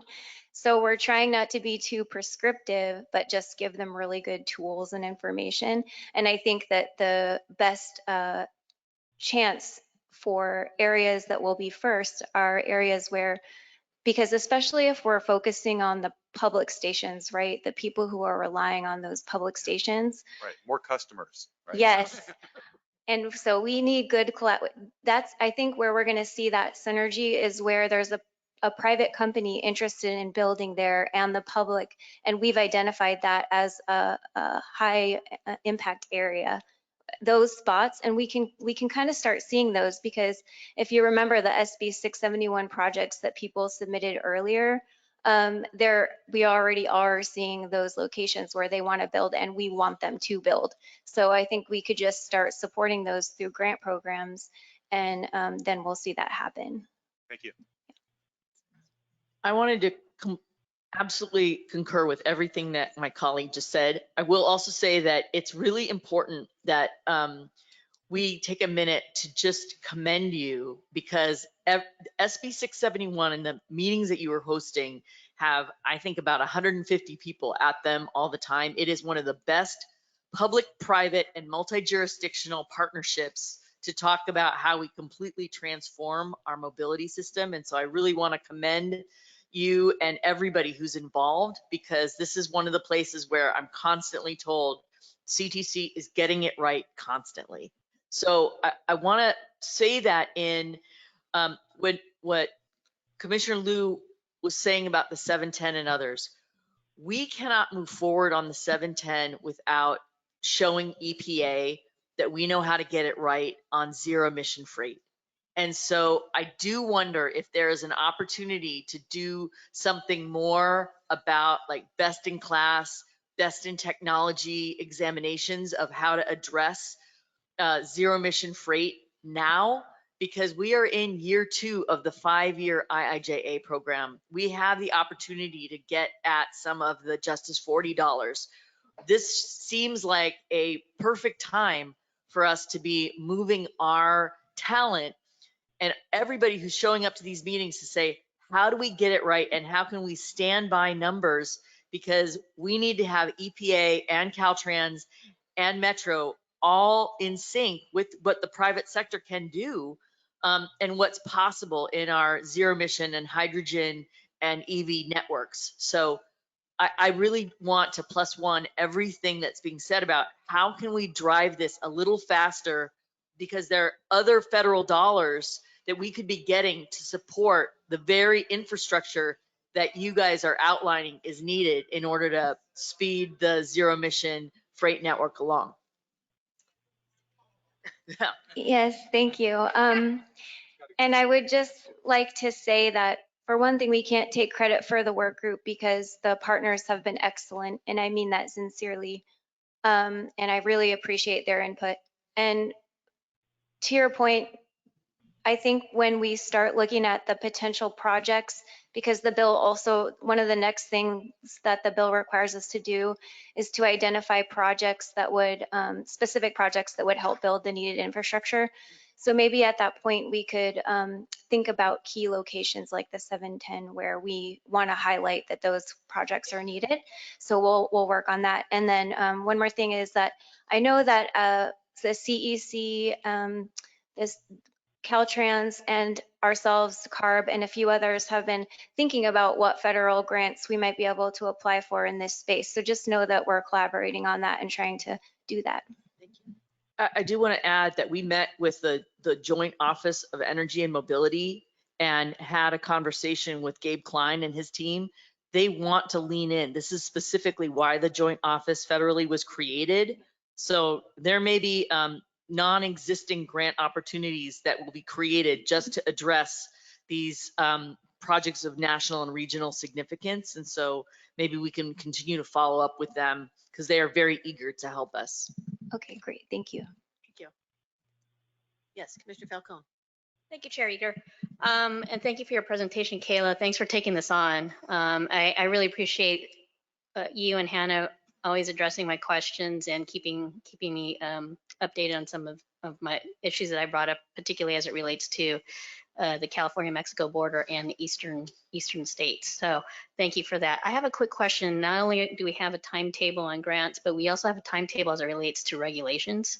And I understand that CARB will be determining, will be making a rule on advanced fleet. And so that I understand may get ahead of your assessment. So do we know when that will be occurring? Thank you. I think they're planning to hold their hearing in April, so that would approve advanced clean fleets, yes, of this year. Thank you. Thank you. And again, to you both and all the stakeholders, great work. I found this fascinating. As I looked at page 1 and all the folks that were engaged, to the mutual credit of all concerned, it says, and other transportation stakeholders, which is kind of a sweeping statement. And I just wanted to make sure that the employer community was also included, who might have deeper insights into the technologies, into the supply chains and the challenges we are still facing from a supply chain perspective. You probably included them, but I don't want this to be like Carl's Rosarch tests that I'm reading into and other transportation stakeholders. And to the extent that perhaps they weren't fully engaged, I would look to Dr. Liu and others who are so deeply in this space for suggestions. In the employer community who would know and understand and live those issues on a daily basis around supply chain issues, technology issues, et cetera, so that we get this right throughout the process. Thank you, Commissioner Gardino. Hannah might want to add to this, but like we've mentioned, our SB 671 work group is very eclectic and includes lots of different people from the industry. And we have definitely made an effort more recently to try to get the trucking industry very involved.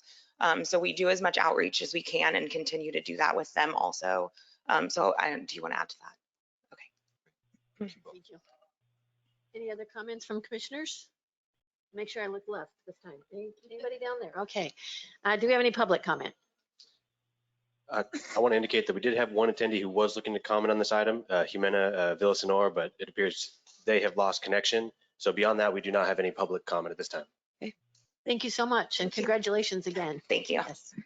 And there's no truth to the rumor that Dr. Liu would like the Highway 17 corridor added to this. We are now on tab 21. Matthew. Yes, thank you, Chair Eager. Commissioners, tab 21 is an action item to adopt the final revisions to the SB1 Accountability and Transparency Guidelines. The SB1 Accountability and Transparency Guidelines were originally adopted in March 2018, and staff presented draft revisions to those guidelines at the January 2023 Commission meeting.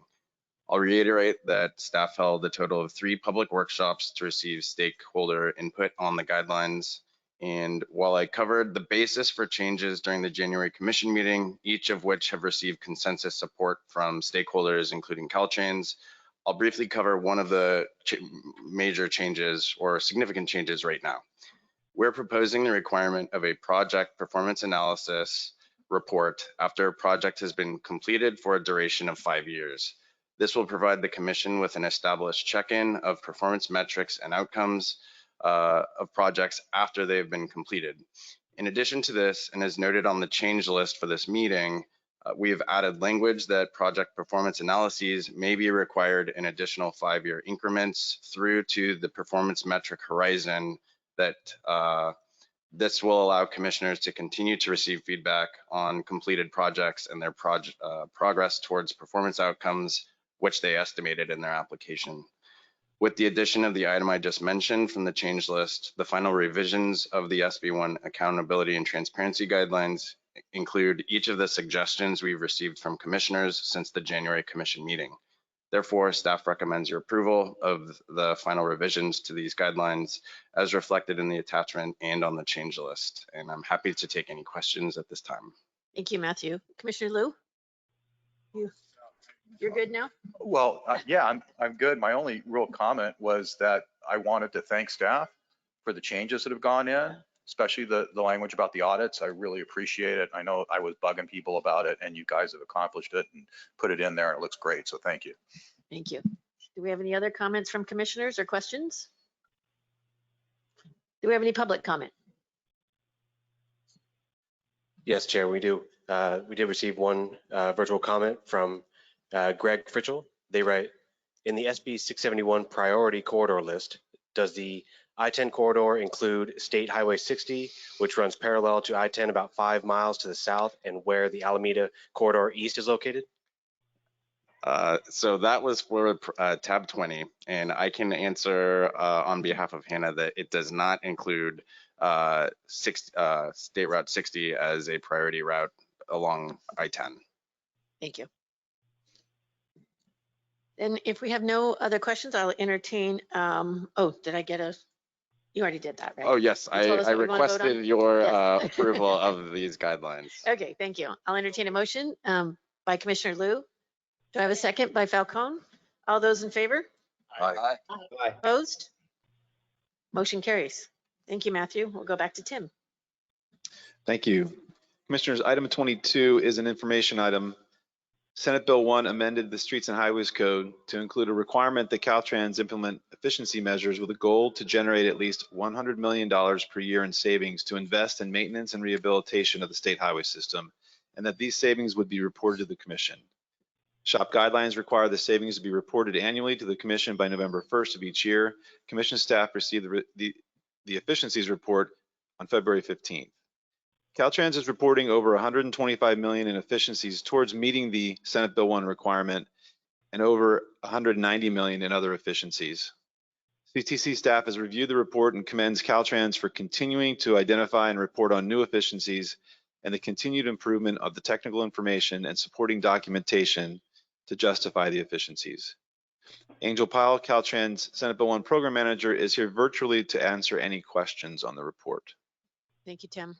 We have any questions or comments from commissioners? We have any public comment? I see no indication of public comment at this time. Thank you. Okay. Yes. I just wanted to jump in before moving to the next one.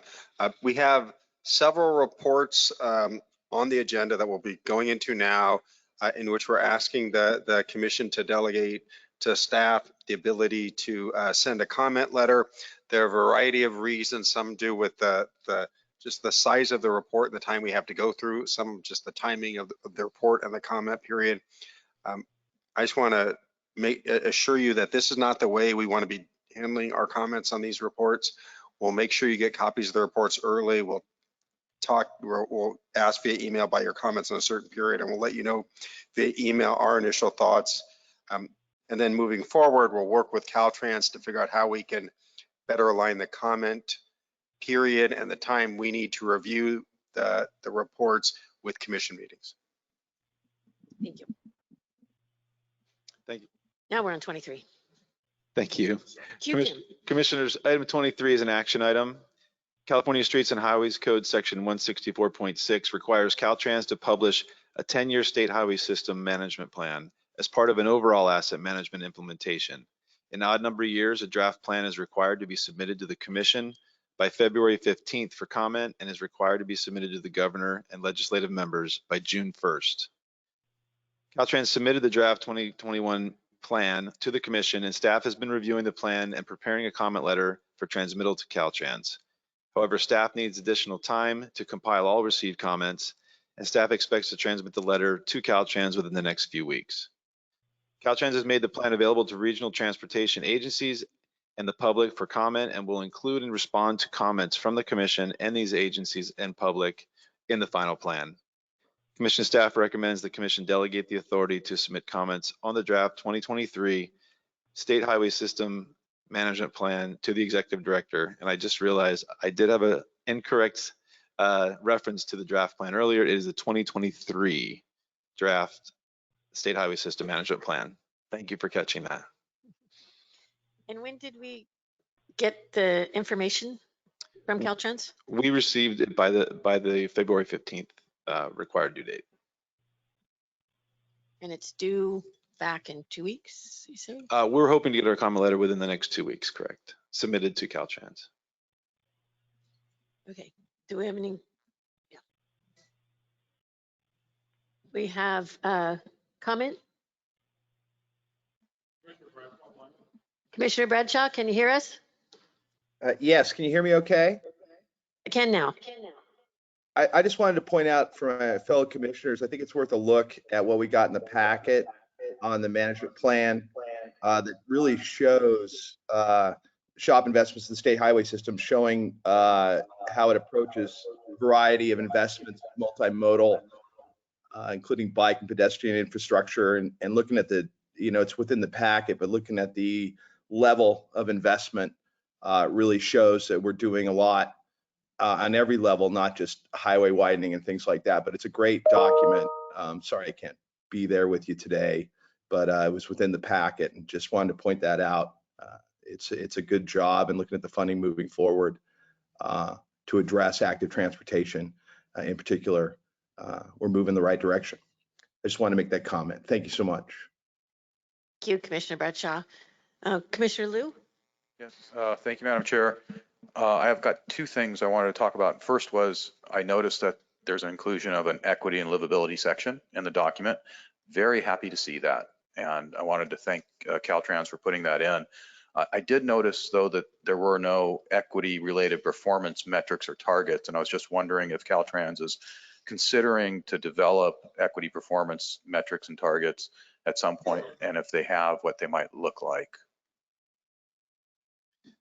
I believe Mike Johnson. Oh, I'm sorry, Mike. Mike Johnson was going to be available online. If not, okay. We got other mics. Yeah.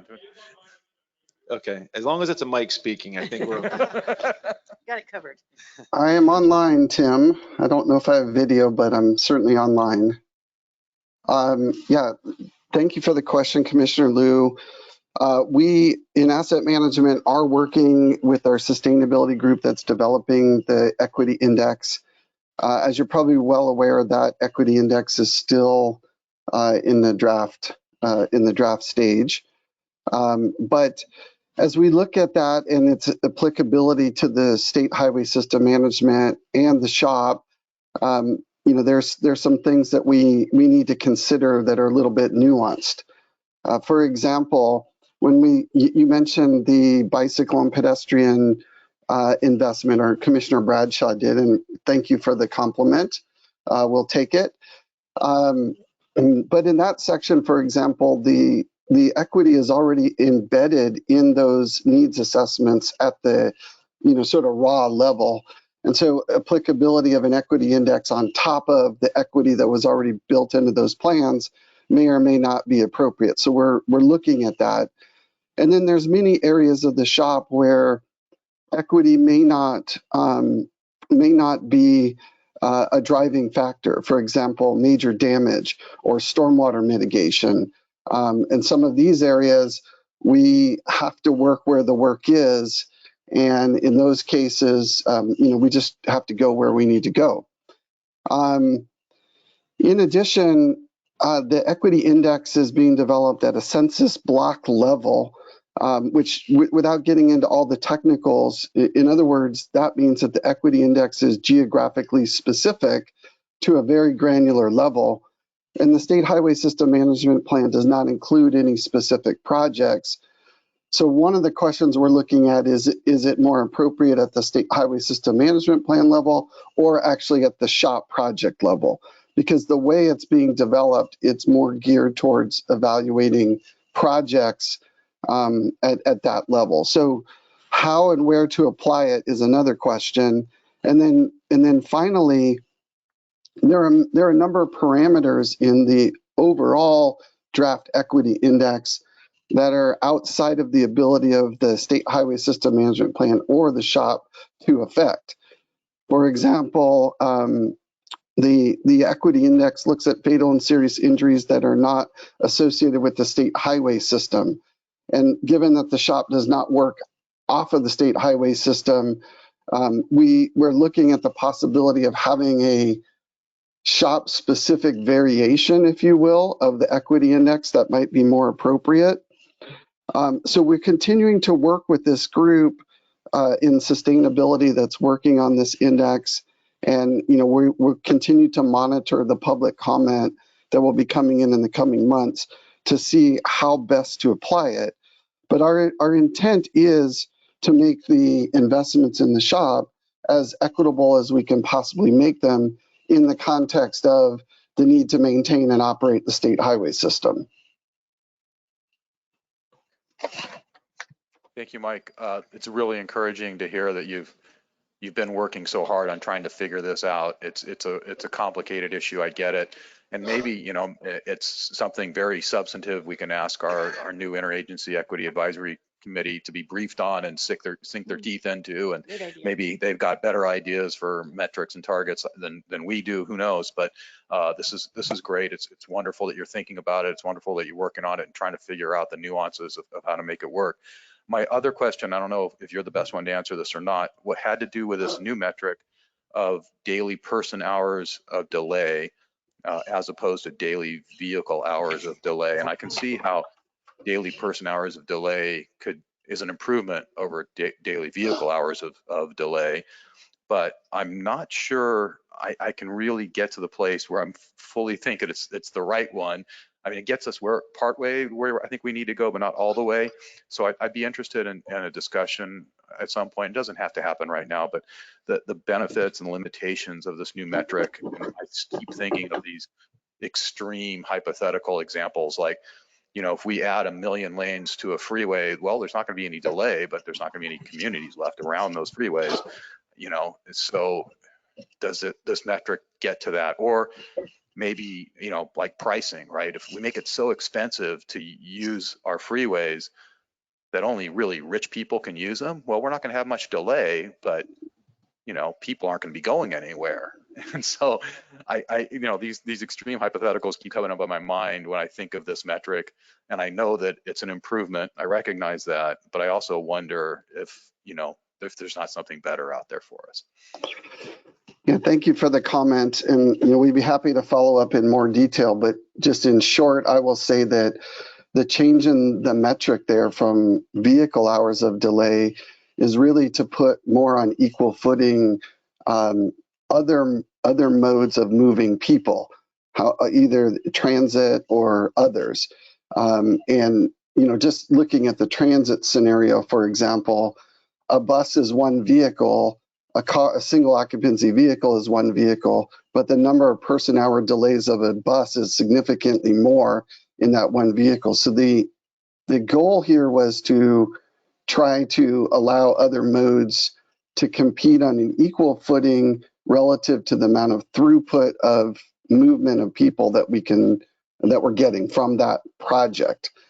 So we hope that this will make things like transit improvements that are related to the state highway system more attractive than they were in the past.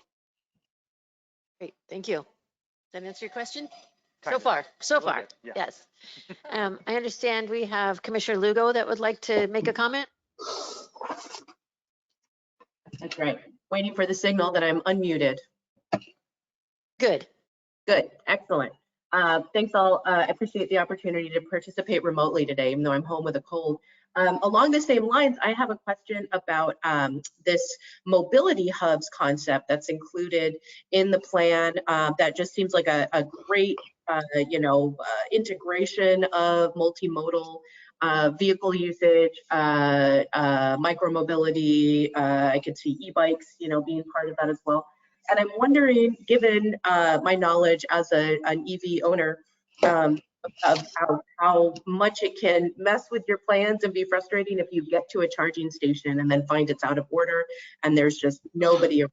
Is there a plan for staffing these mobility hubs? That seems like it could be an important component of usability and potentially a source of jobs and a good way to integrate local communities into this infrastructure. Thank you, Commissioner Lugo. And we've been getting a lot of excitement around this new objective of mobility hubs. And I just want to give, full credit to our traffic operations group and specifically Zongren Wang and our consultants who did really, really good, boots on the ground work to get that off the ground. We don't have one yet. We're trying to get this program implemented with this plan. And, a couple of things we've looked at are concerns such as security in these mobility hubs and other things. At this point, we have not talked about staffing them, but we have talked about monitoring them through closed caption cameras and other things that we could possibly, we could possibly, understand that there's issues going on quickly. As far as the charging facilities that are potentially proposed for these facilities and their operations, that's something I'd have to look into, whether that can be done remotely or someone's got to run by and check them. But appreciate the interest in the program, and we were hoping to maybe do a field trip at one point for the the Norton Lou hub in the Los Angeles area there. So more to come on this. We've got to get the plan in place, and then we'll start getting down into the details of planning these hubs. Great, Just thank a you so much. Any other comments? Follow-up question there. Can you repeat what you're asking us to do? Oh, I'm sorry. We have someone else online? Commissioner Lugo has a follow-up question. Can you hear me now? Yes. Great.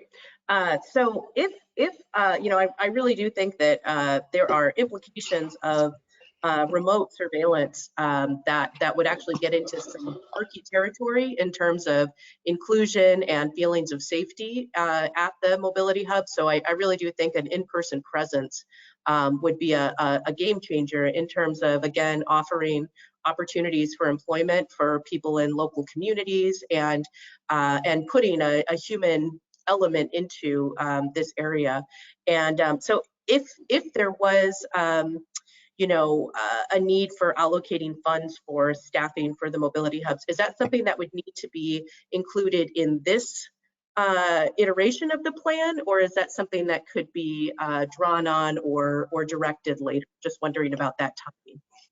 Yeah, the short answer is it would be later. I mean, this plan will put in place the opportunity to begin planning these mobility hubs, which would be implemented in projects in the 2026 shop. So there is time to work out some of these details.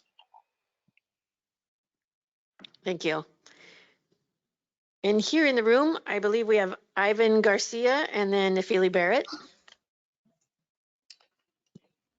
Good morning. We're knocking on 11, so I'll make it quick. My name is Ivan Garcia with the Butte County Association of Governments up in Chico. I do want to thank Michael Johnson with Caltrans and his team for this Herculean effort to prepare the SHSMP. No small task, I get it.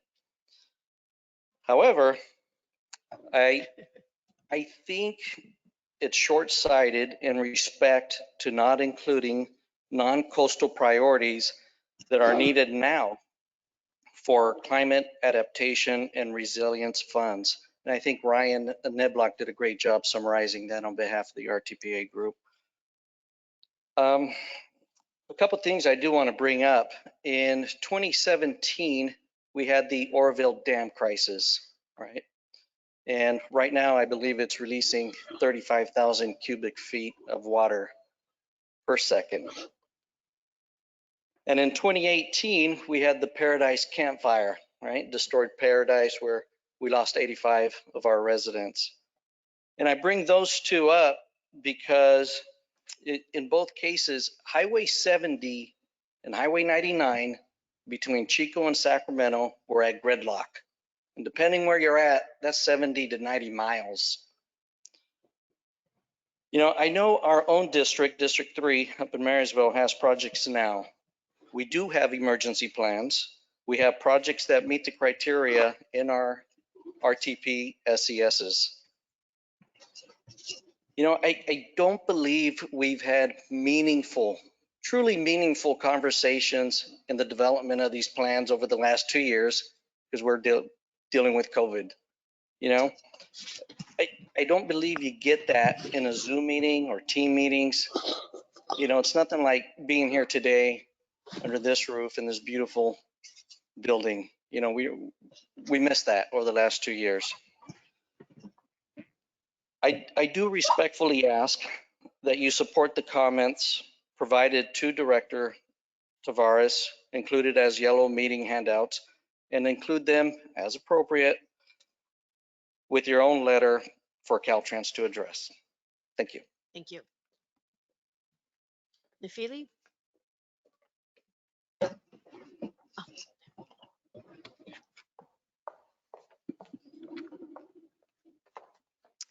Good morning, Commissioners.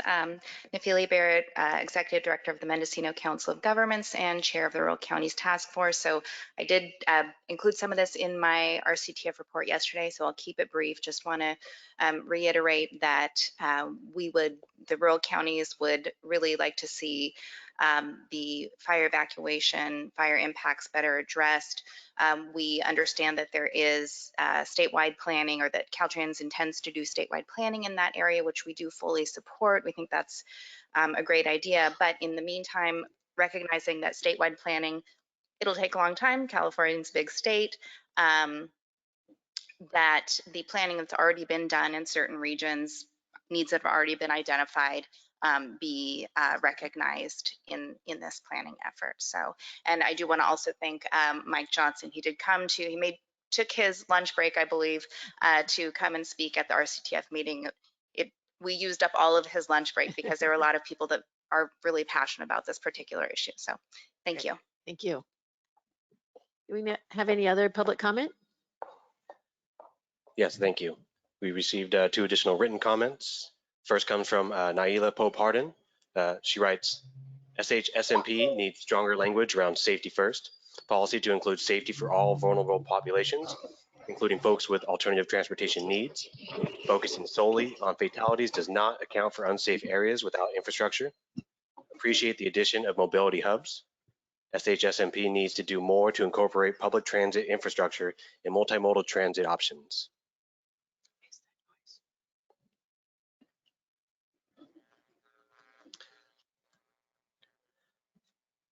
I'll move on to the next one. Good afternoon, Commissioners. Chair Eager, this is Woody Deloria, the Executive Director of the El Dorado County Transportation Commission. I had hoped to speak to tab 23, but had to drop off the call. I have provided you with a letter regarding our concerns around the SHSMP, which is included as an attachment to this agenda item. I would also ask your commission to consider the comments included in my letter and the comments included in the letter submitted by my colleagues across the state. I think every transportation agency across California is acutely aware of the need to invest in a transportation system which is more adaptive and resilient to climate change and relative severe weather events that continue to be so incredibly destructive to our transportation network. Furthermore, as these events increase in both frequency and severity, it is critical that we begin work to address all the vulnerabilities we face with regard to climate change, including wildfire, flooding, sea level rise, excessive heat, drought, and most recently here in the Sierra, incredible snow load. I suspect every region across the state has transportation investments directly related to adaptation and resiliency and at various phases of project delivery that align with the goals and objectives of the SHSMP. Many of these projects will benefit greatly from the additional funding made available by the project program, which I understand is included in the $1.744 billion climate adaptation expenditure plan shown on page B33 of the SHSMP. It is critical that every region have an opportunity to capitalize on this opportunity and make communities safer, healthier, and more resilient while eliminating the need for massive amounts of resources to respond to and recover from catastrophic events.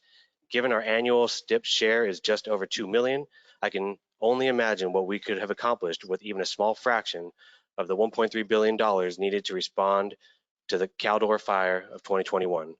Thank you for your consideration, and I look forward to working with your commission and Caltrans in finalizing this great opportunity to invest in more resilient and adaptive transportation future for all of California. Thank you. Thank you. And Aaron Hoyt, I think you wanted to make another statement.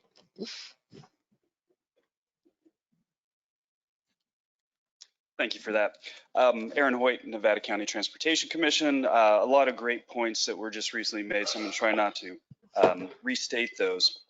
But the plan does appear to be missing a real opportunity here to fully integrate the State Highway Systems Management Plan with those activities that are going on with the local transportation adaptation climate program. It's a really historic opportunity to take 2 different funding sources and really align them for more and significant benefits. But what I'm really concerned with is that the 2023 SHSMP sets the stage for future funding. Without the acknowledgement and the details of other climate impacts, such as wildfire that has been mentioned, flooding, etc., we're really pushing ourselves off into the next State Highway Systems Management Plan. So there's no acknowledgement of the need now that exempts or excludes those opportunities in the 2026 shop. What does that mean? We're now in the 2032 shop for issues that are happening right now on an ongoing basis.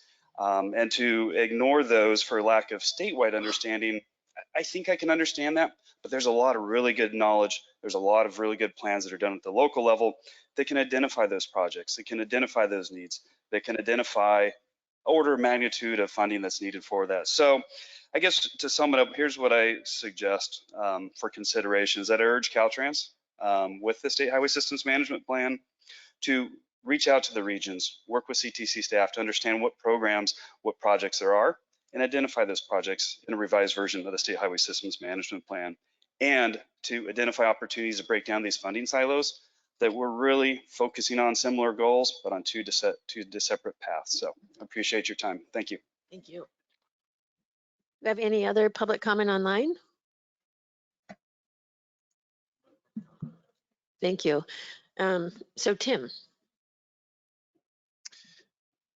Yes, Chair Eager, Commission staff recommends the Commission delegate the authority to submit comments on the draft 2023 State Highway System Management Plan to the Executive Director for transmittal to Caltrans. So with that, certainly you've heard a lot of comments from commissioners today that we would certainly like to be included in those comments back. And hopefully that will be included in this motion. So I will entertain a motion. Or we have a separate motion. We'll move that we delegate the authority to staff with the provision that they get back. I'm sorry, I'm not using the microphone. Yes. I will move that we delegate the authority to staff to submit comments with the provision that they contact us separately without violating Bagley-Keene so that they can get feedback individually from commissioners. So sending the comments to us first before they send them to Yes, I would. Caltrans? Yeah. And we can do that separately, correct? We accept as a friendly amendment that we also include the input from Naila and others who were part of the public comment today. Certainly. Okay, then I second. Clarifying question. So that's coming to all commissioners before it goes? Okay. Yeah, so are you suggesting that every public comment we received today be included in the, no, I know, everything everybody said on this item be included in the letter that the commission Well, no, sends? the staff at least consider and I just wanted address to- I the just wanted items to that were raised today during public comment and by the commissioners. Yes, Commissioner Bradshaw? Yes, quick question. So staff's going to send the draft to us first individually to not violate Bagley-Keene. And then if there's proposed edits or additions or deletions or whatever, how then do we reach consensus on that individually? We will do our best to manage it, and any significant differences, we'll know who has sent those and figure out how we work on them. But we will do our best to Individually. reach consensus individually without violating Bagley-Keene. So I'm pretty confident in staff capturing everything, but thank you. I think there is, this is Malad with California Department of Justice. I think there's a way to do this. We just have to make sure that we stay within certain, logistically that we stay within certain parameters. So I can review it with staff or with the chair to make sure that we're within Bagley-Keene. That'd be great. Thank you. Yeah, and I would also note this isn't the first time we've done something like this. We're trying to not have to do it, and it's unfortunate that there are several at the meeting. So we will do our best to reach consensus in a way consistent with law. Very We good. have a motion and a second.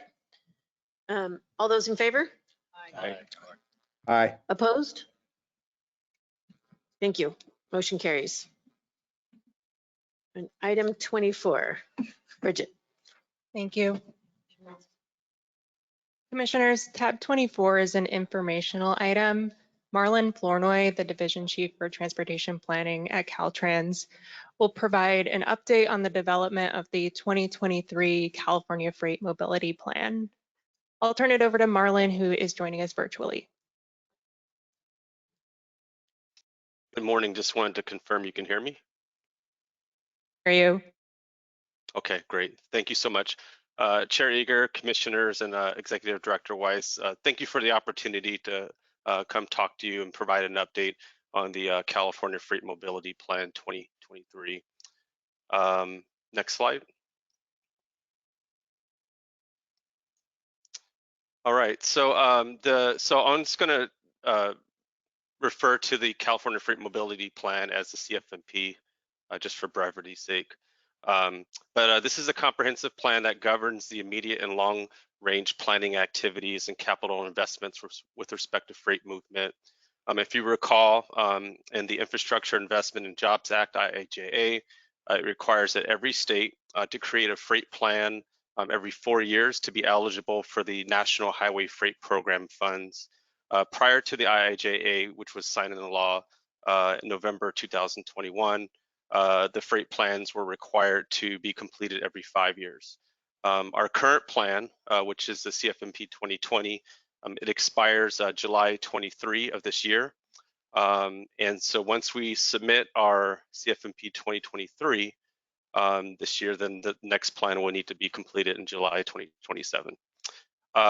Also, just a quick note, with each plan that we submit to FHWA, including amendments, we're required to, work with them on a 60-day review period. Next slide. All right, I'm not going to spend too much time on this slide other than to say that, you can. Do we have the plan available yet online? So why don't we just send the PowerPoint to commissioners, because we'll just look at that, and once the plan is available online, we'll send a link to the plan. How about that, in the interest of time? Sure.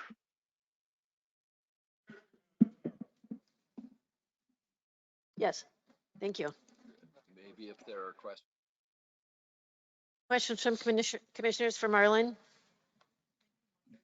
Thank him for preparing for Yeah, this. And thank you so much. For presenting. Don't take it personally, Marlon. We're just under the gun. And we'd love No, to hear I from you next. completely understand. Thank you for your time. Marlon, as you just heard from our colleagues, we still have about 115 book items to get through. Yes.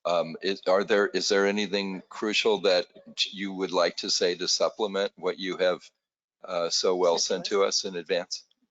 Sure. I think just one key piece is, there are a lot of competing interests, that we're trying to balance as we're, completing the plan.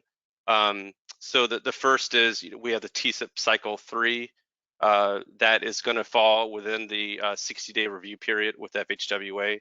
And so we're working with Commission, we're working with the FHWA, as well as CalSTA and Caltrans management to try to figure out the logistics in terms of, how we need to be amending our schedule to meet that. And we also want to make sure that we're including, and you guys heard a presentation for the 671 report. We really want to make sure that the information is included in the plan. And of course, the guidance that came out at the beginning of this year from FHWA, it had us to have to go back and make a lot of changes to our plan to meet the federal guidelines. And so there's just a lot of work that's going on, but you can expect to see a draft plan within the next 1 to 2 months. We really want to make sure that we're getting feedback from our partners. We really want to make sure that we have some robust public engagement as much as we can, but also balancing the need to not have our plan lapse. Great, thank you. Marlon, that was quite helpful. So next couple of months, expecting a lot more stakeholder feedback and with some level of need to bring people together. Thank you.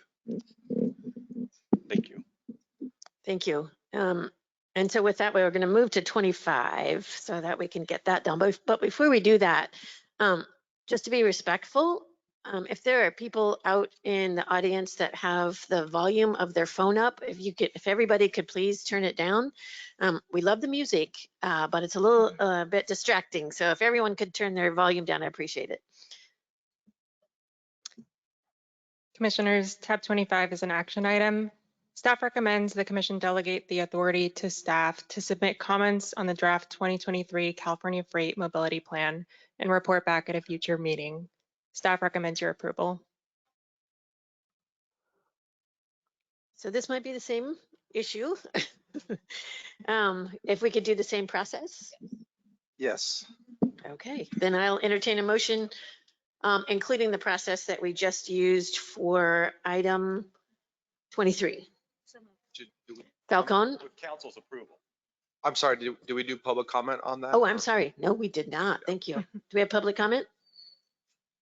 Thank you, Chair Yeager. We do have one virtual attendee Thank you. looking to comment on this item.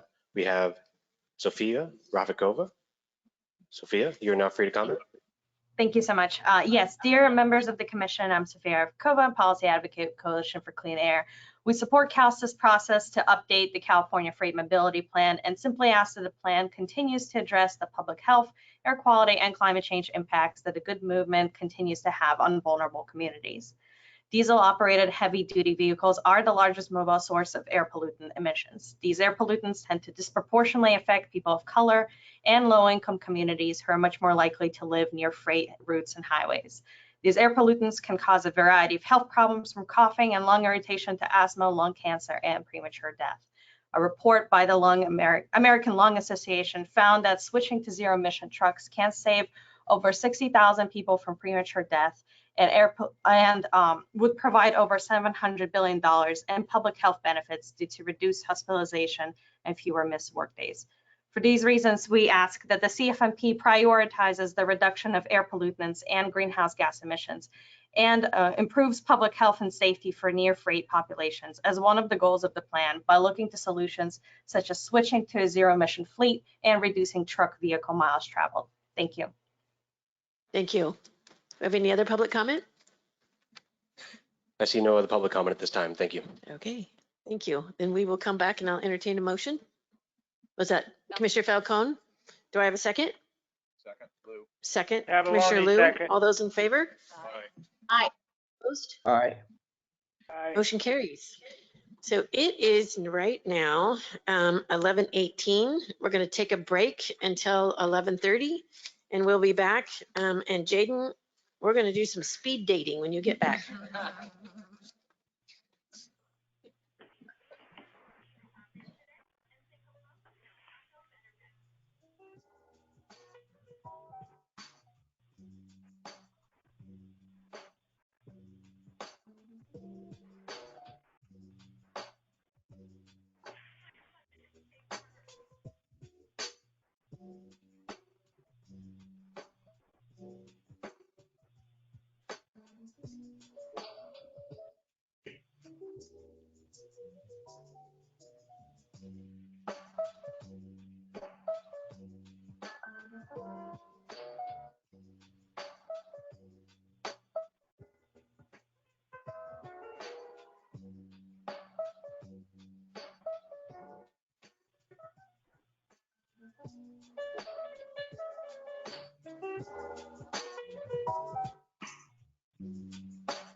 California sun soaking open OE, so it's my time smoking like my gun going out the end of it. Street kind of venomous, walk similar to how I saw it. California sun soaking open OE, it's my time smoking like my gun going out the end of it. Street kind of venomous, walk similar to how I saw it.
Madam Chair, we're ready to begin whenever you are. Thank you, Douglas. Okay, what number am I on now? Okay, this is Jaden.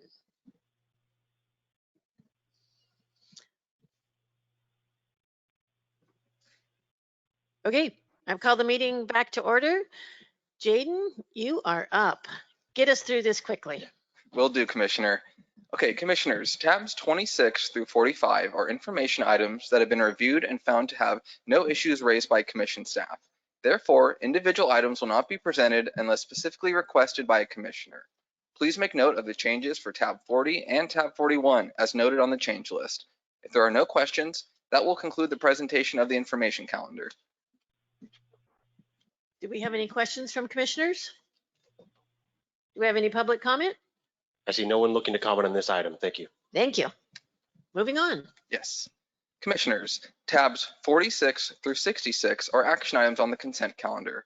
Please make note of the changes for tabs 47, 56, 59, and 66 as noted on the change list. Please also make note that tab 48 has been withdrawn. Therefore, staff recommends approval of tabs 46, 47, and tabs 49 through 66.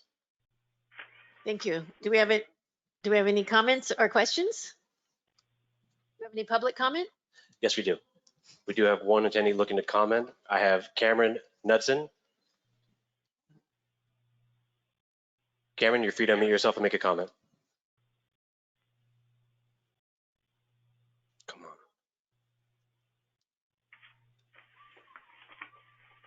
They have lowered their hand. So I see no other attendee looking to comment at this time. Okay, thank you.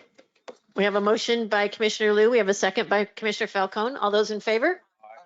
Aye. Opposed? Motion carries. Thank you, Jaden. Is it just me or somebody's phone playing music? It still is, yes. Outside?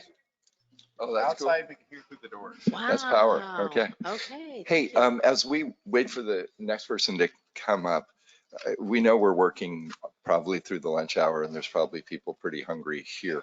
I always bring bars with me and I make them a combination of power bars and kind bars to remind me that that's our role up here is we have a powerful responsibility, but we should be kind in the process.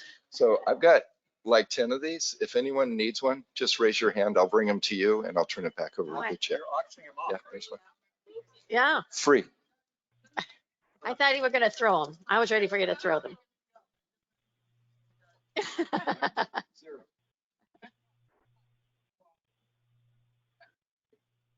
Thank you. Okay, we are on tab 67.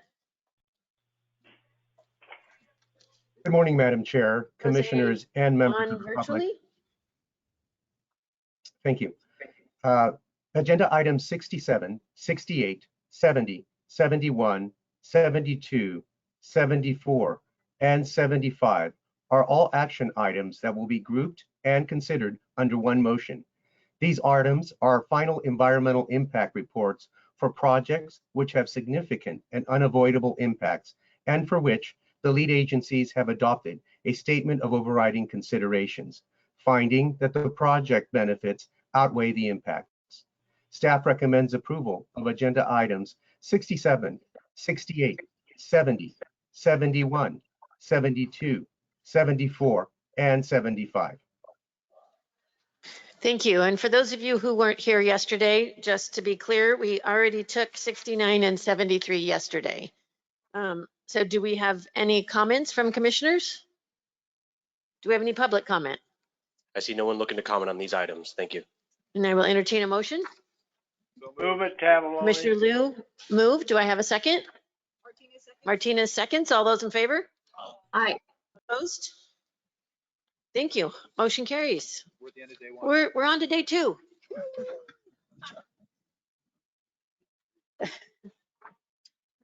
Tab 77, Bridget.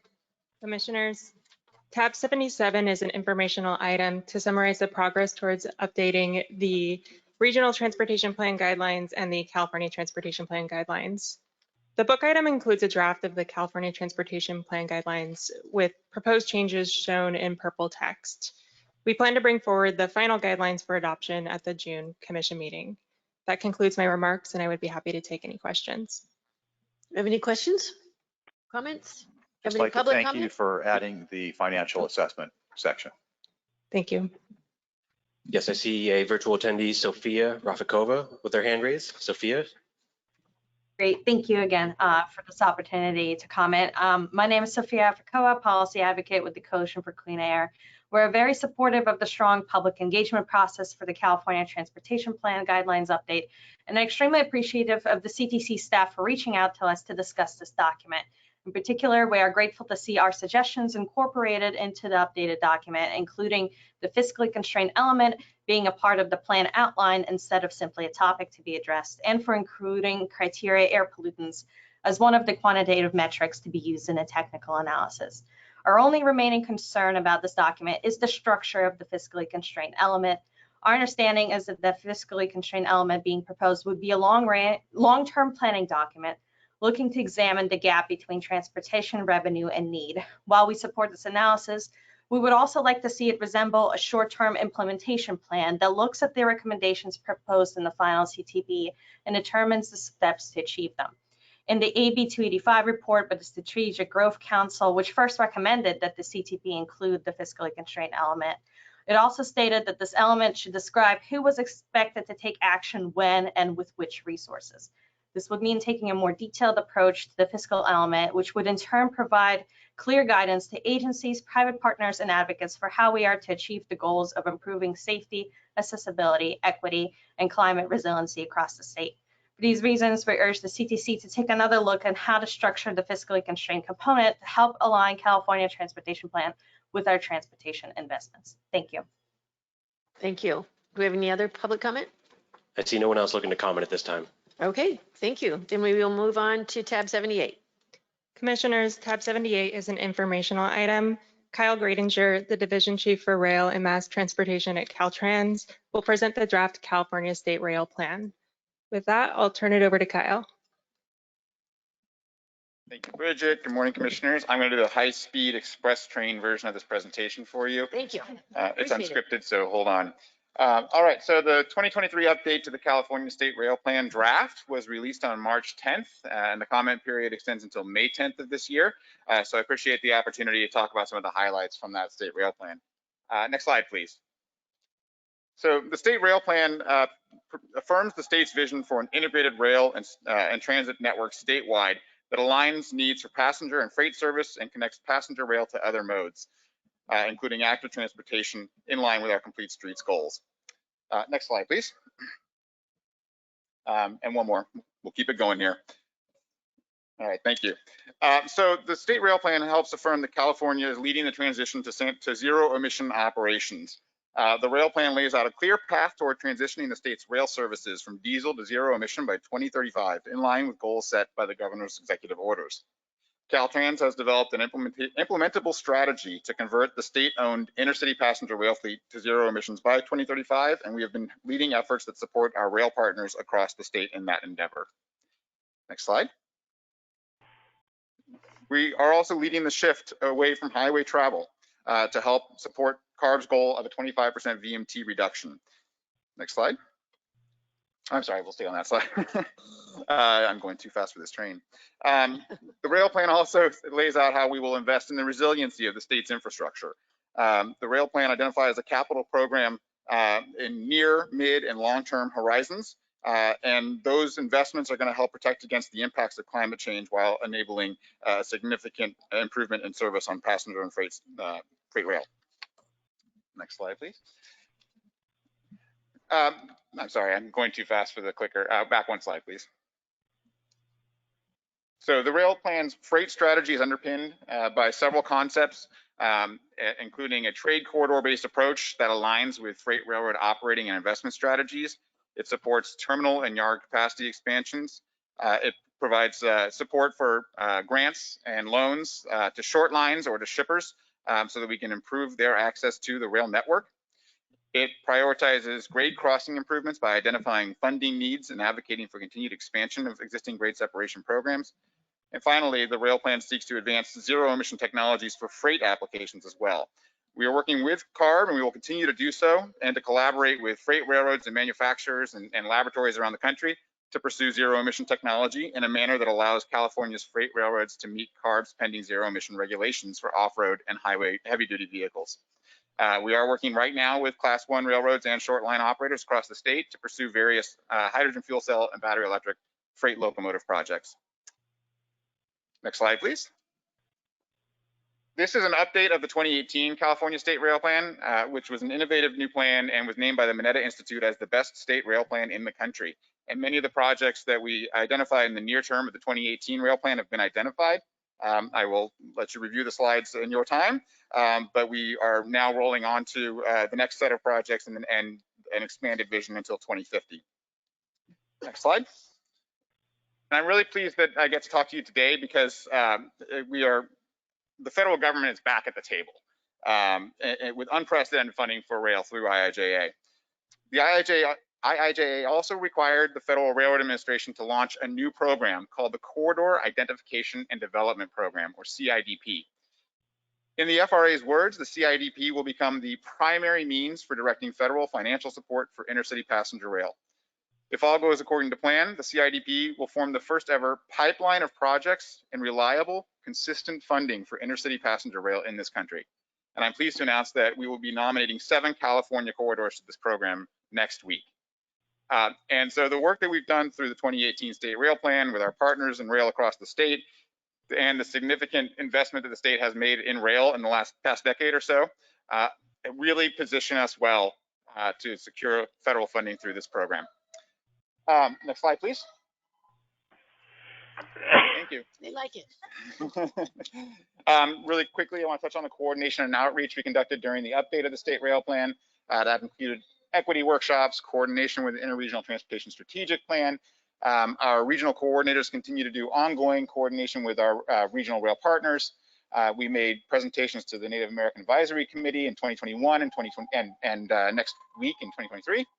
And as I mentioned, because the public draft is now on the street, we will be having a workshop on April 19th, and the information about that is included in the presentation.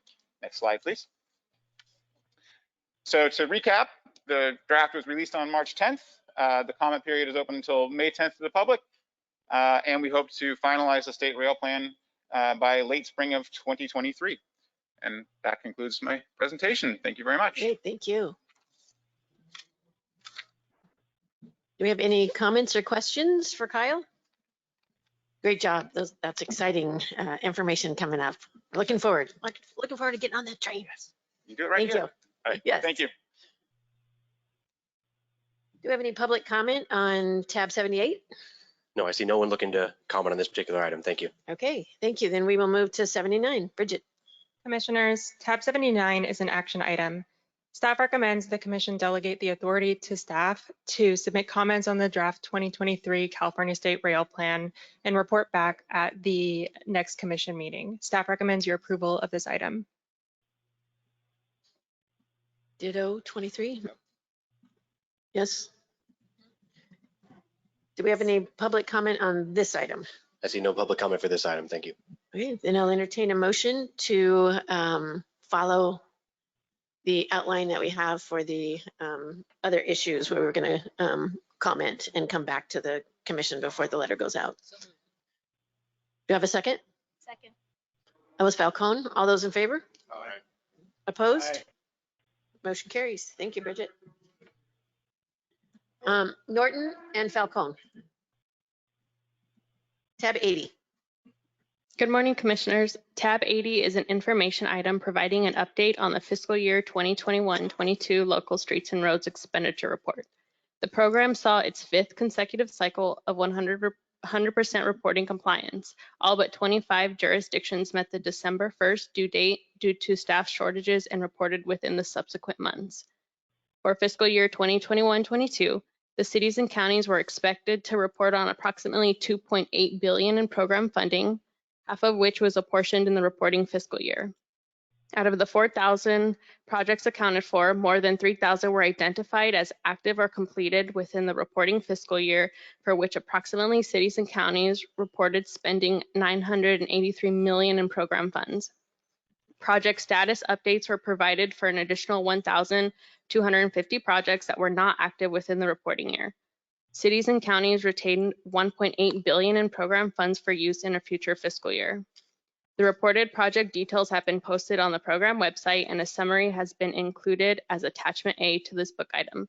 This is an information item only, and I'd be happy to take any questions. Do we have any questions for Celeste? Comments? We have any public comment? I see no attendee looking to comment on this item. Thank you. Okay, thank you. Thank you so much. 81 of Jose. Yes, Madam Chair. Item 81 is an information item. The California Department of Transportation, Caltrans, will provide an update on the 2022 Annual Advanced Mitigation Program Report. I am pleased to introduce Stuart Kirkham, Senior Environmental Planner. Welcome. Thank you. I hope everyone can hear me. Next slide, please. I'm pleased that I am grateful for the opportunity to present this report to the Commission. The report is annual. It covers last fiscal year, July 1st through June 30th, 2022. The annual report is required in the Streets and Highways Code as it was created in SB 1 and SB 103 in 2017. Next slide, please. The code requires us to report on the activity in the account, but as we develop our guidelines in consultation with the Commission, we also report on transportation projects that use our mitigation, as well as the number of credits that are established and sold. And then we also traditionally report on the progress of our program. During this reporting period, it's a critical time for our program in that we've hit a kind of critical mass to where we're able to start proposing transportation, or we're able to propose mitigation projects pretty much throughout the state in all districts.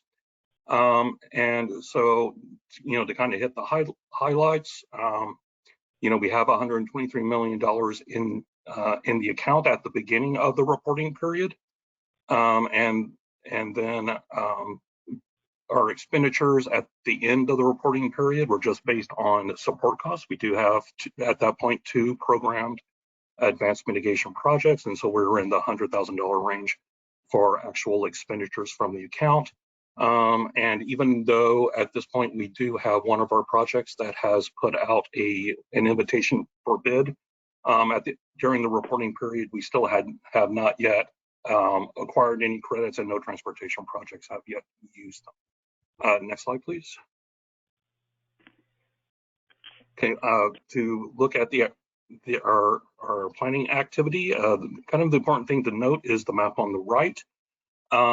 Each of those polygons represents a region where we developed our regional needs assessments, and that forms the ability to propose mitigation projects. And so you can see that we have fairly comprehensive coverage throughout the state in which we can either present or propose projects, so that we will soon be able to propose projects. And so the number of projects that we have approved for funding, or that will soon be approved for funding, is starting to increase geometrically because we've hit the statewide coverage. And so, in our previous reports, we had 2.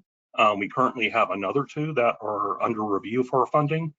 By the end of this fiscal year, we anticipate having an additional 6 projects being funded. Next slide, please. And so if you look at the activity in the account, and the status on the account is at the end of December of 2022, so it's actually 6 months after the close of the period. But at this point, we're showing our expenses are a little under $150,000. Once again, it's mainly support costs. It does not include the actual capital cost of acquiring mitigation. But based on the projects that we currently have scoped out and that are either approved or about to be approved, we've essentially reserved about half the money in the account at this point. And the trends over the next fiscal year, we expect to start seeing our first capital expenditures very soon. We're seeing a shift from planning and more towards actual delivery of mitigation projects.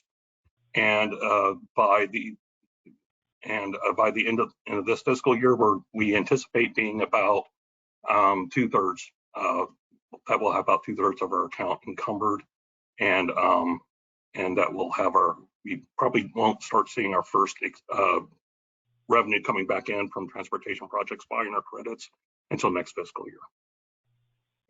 Next slide, please. And so looking at our projections, I mentioned we would be about 2/3.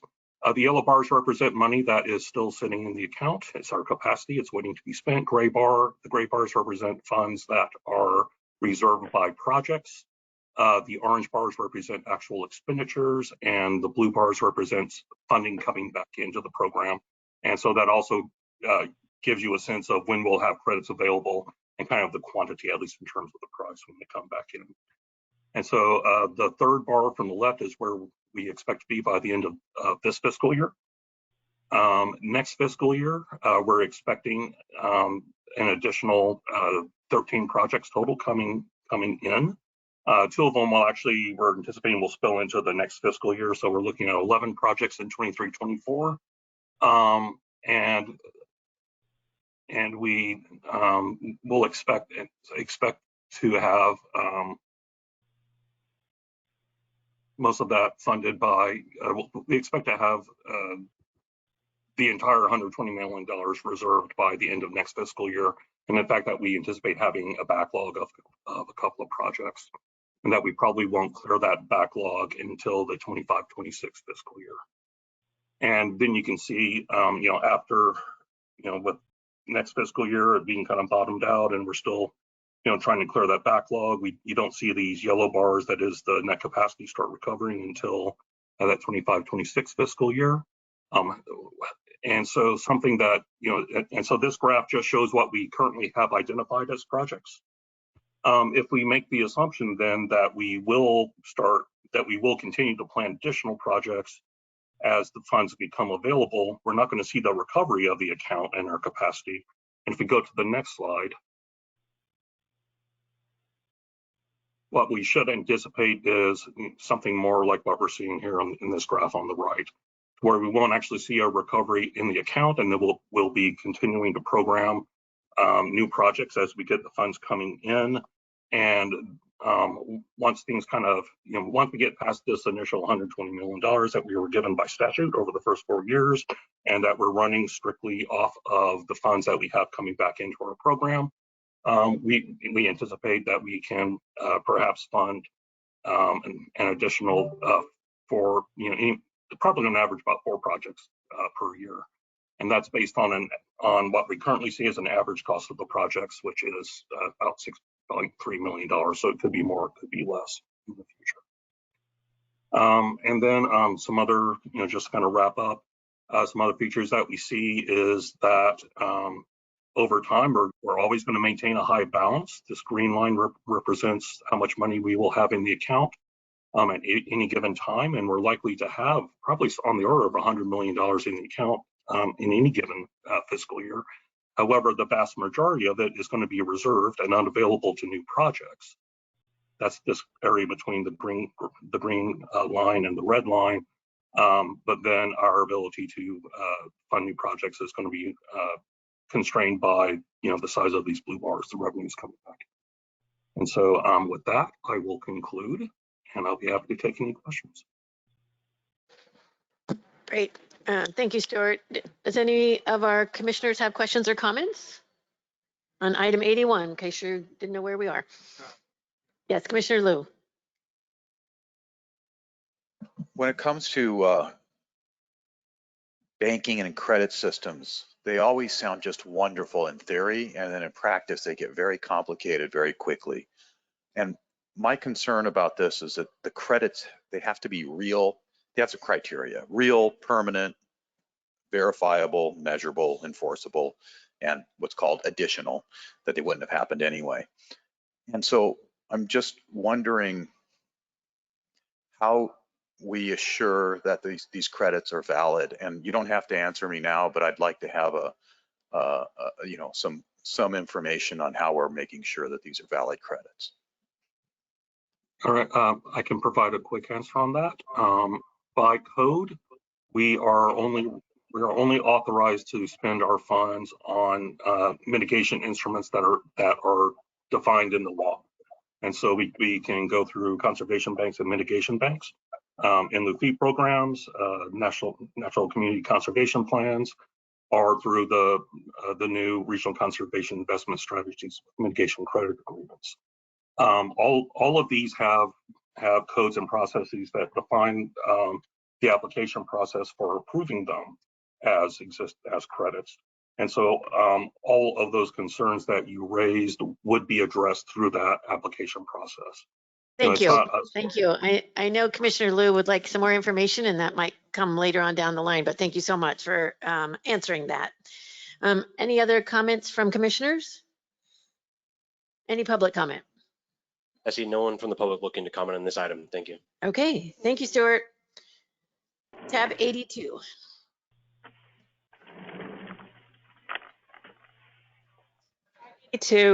Thank you, is an informational item. DLAM, the Division Chief for Local Assistance at Caltrans, will present on the newly created Reconnecting Communities Highways to Boulevards program. And I'll turn it over to Dee. Bridget, thank you so much. Hope everybody can hear me okay. Ooh, we can. Okay. Madam Chair, good afternoon, commissioners, Executive Director Weiss, and as well as our Chief Deputy. Okay, and everybody here. So I'm excited about this program. Not an easy undertaking, but definitely with work with all of our stakeholders, we'll definitely take shape and form for this program. So the Reconnecting Communities Highways to Boulevard program to be administered by Caltrans with guidance from CalSTA in consultation with the Commission, of course, Department of Housing, Community Development, Strategic Growth Council, the Governor's Office of Planning and Research, to provide funding for the purpose of awarding competitive grants to eligible entities in partnership with Caltrans for planning or implementing the conversion or transformation of underutilized state highways into multimodal corridors that serve residents of underserved communities. I know. Primary goal of the pilot program is to reconnect communities harmed by transportation infrastructure through community-supported planning activities and capital construction projects championed by those communities. I think very, very key.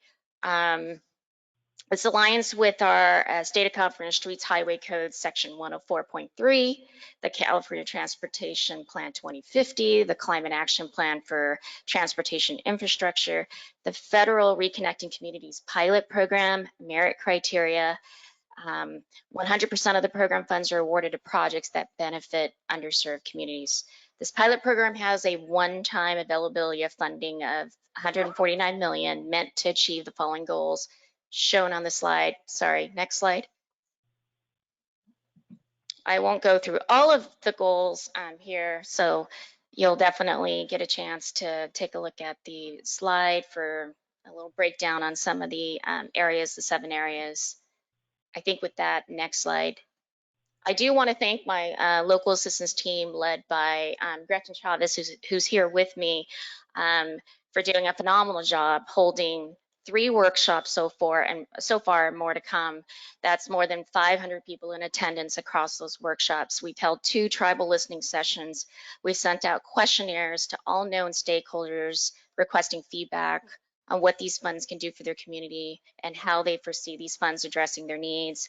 We've begun preliminary coordination and engagement with our Caltrans districts, so district directors, thank you very much. And then presented at various meetings and workshops our various hot topics, new funding workshops at the NAC, and so on. The team thoroughly studied the feedback from earlier workshops and how this pilot program could implement the legislators' visions. The team has worked diligently in consultation again with the Commission, CalSTA, and those entities that I named before. We've examined other programs like the Transformative Climate Communities Program and learned quite a bit with my team here, and then made an extensive effort to learn from and expand on these cutting edge programs. We're not done yet. We've got a stakeholder 4th guideline workshop to be held in the spring, and we have smaller focus groups that we'll schedule to discuss more of the guideline nuances, the nuts and bolts. So that's why we're going to be forming a little bit of a smaller group to do that. And as well as focus groups within Caltrans, really, focusing on how are we going to operationalize and implement the program. So a little bit on what we learned from the early workshops. Communities need funding for planning and pre-construction activities. Most communities do not have existing plans specific to these program goals. There are few, if any, shovel-ready or ready-to-go projects that meet the goals of this program. And then stakeholders, it's I know it's difficult to compete for the federal program as well. So we definitely need help in various areas like the financial, administrative, and partnership support. I think next slide with that. Okay, so based on our research and our outreach, we're definitely going to push the envelope. This is, again, a pilot program that I think gives us that space to push the envelope. We call it a little bit of a paradigm shift. The idea here is recognizing many of the communities need that support from the start, even before planning. It's that community readiness through feasibility studies, planning, pre-con, and construction. So the strategy will be a little bit different from the call for projects approach. The idea here is the call for community creates somewhat of a system, a support system from concept to delivery. In many ways, I guess in short, it is the hand holding through all the different phases of a project. So we recognize communities that are in most need may not have these resources or knowledge base to get a project off the ground. This was a very common thread through the comments and feedback we were hearing earlier. The grant will give the support again to applicants to deliver these vast transformative projects envisioned in this legislation. I do want to touch upon again the emphasis there on community involvement. This model involves communities beyond the engagement, and the idea is by creating a collaborative community partnership throughout all phases of the project to ensure the investment is community driven and meets community needs. This pilot program proposes to select one urban, one rural project. Under this pilot, the project includes, again, all phases from community readiness through planning and delivery. So a few things here. Bear with me on this slide. It's we're still teasing out the details of this, future workshops, and again, the nuts and bolts focus groups. The idea is the approach, at each of these phases, Caltrans will work with the community and its partners to develop detailed scope, schedule, budget to ensure successful solicitation. At the completion of each phase, Caltrans report on project viability, helping with lessons learned, strategies, and risk. Again, it's that partnership throughout the cycle. Next slide. So Director Tars and Vince Amano touched upon the federal Cycle 1 projects that are awarded. I just have a slide here that shows the five that were awarded. So that's like 35.28 million out of the 185 million in available funding for Cycle 1. So we know, just a few thoughts here, we know from Federal Cycle 1 that the transformative projects envisioned for the state and federal pilot programs will need more funding than is available. And then a cornerstone of this program is to partner with our local and regional agencies to identify public and private funding opportunities. And I think that's very important. It's how do we arm our communities and help our communities be able to compete, have projects, to be able to compete for the state and federal funding. In fact, even beyond transportation funding that's available. I won't go through each and every one of them because of time. We'll go to the next slide. In this is just our milestone schedule. So like I said, we've had our workshops.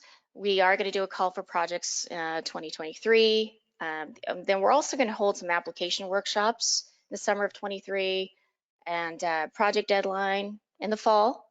Project awards late 23, 24. And then again, just to acknowledge that we're doing everything we can to be able to align with Cycle 3 application due dates. And then the federal award announcement scheduled for 25. So that's kind of concludes my presentation. I do want to say we've got a lot of work to do still, but we've heard, like I said, from many stakeholders. Thank you. Thank you, Dee. Yeah. And I know there was a lot of work that's already been put into this, and we want you to know how much we appreciate where we are today. And we want to acknowledge how much more work there is to do. So thank you in advance for that. Commissioner Norton? Whoa. I just wanted to say out loud what I was conferring with Director Weiss about, which was that as you select communities for this project, that all of our other funding program opportunities can apply. You're not slotted to only be in the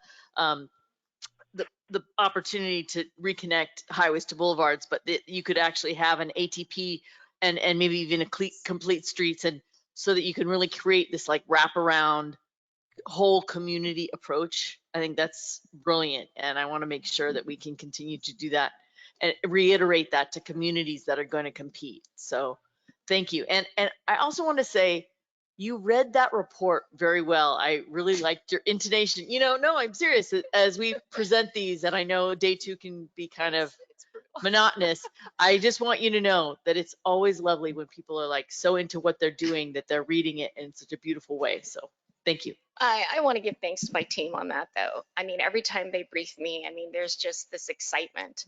And I can go on with my background to where I am here. And so this has been an honor and a privilege to manage just not this program, but within local assistance, so many other programs. Commissioner Norton, when you talked about kind of having that well-rounded approach to funding opportunities, I think you had a huge smile on my face, because that is the core of how can we help our communities. It's almost digging deeper in understanding not only the opportunities, but hearing their needs. Yeah. Thank you. Hear your passion, for sure. I too. Falcone? Oh, I'm sorry, Commissioner Falcone, forgive me. I didn't see your hand up. Thank you, Vice Chair.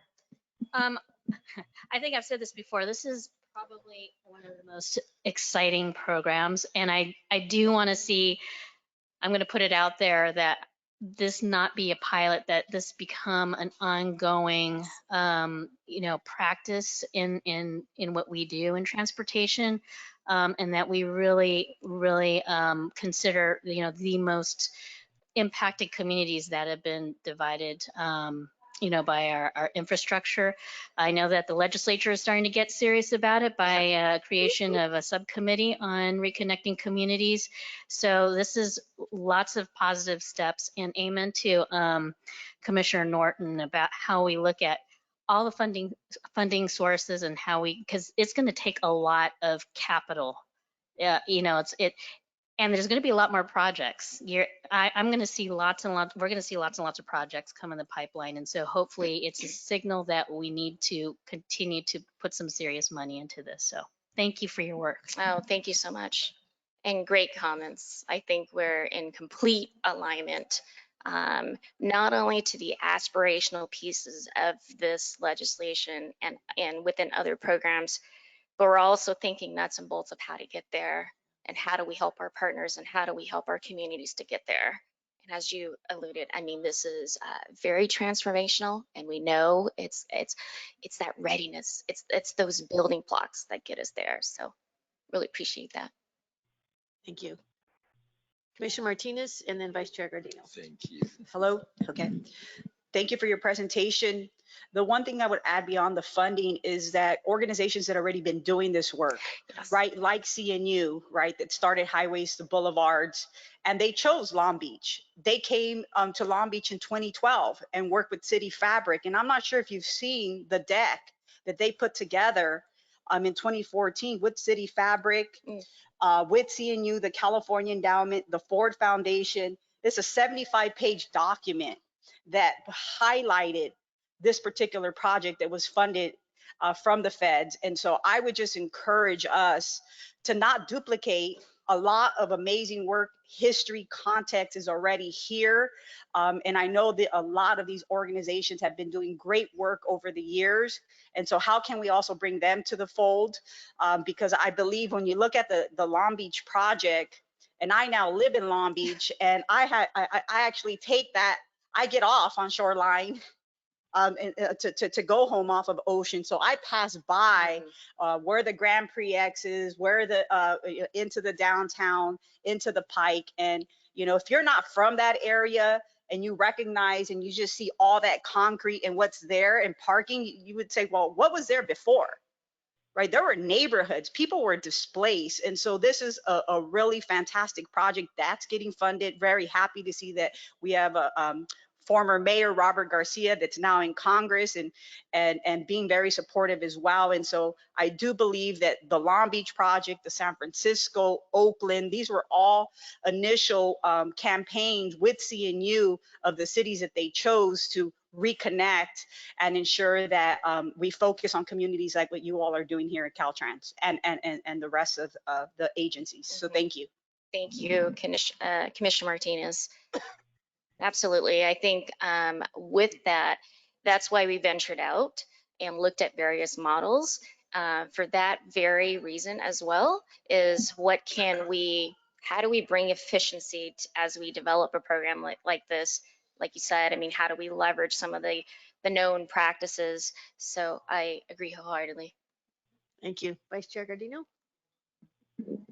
Thank you. I echo all my colleagues' comments, but I wanted to add and thank you for the 2 tribal listening sessions. Yes. I'm probably wrong on my numbers, but I understand we have roughly 119 recognized tribal communities in California.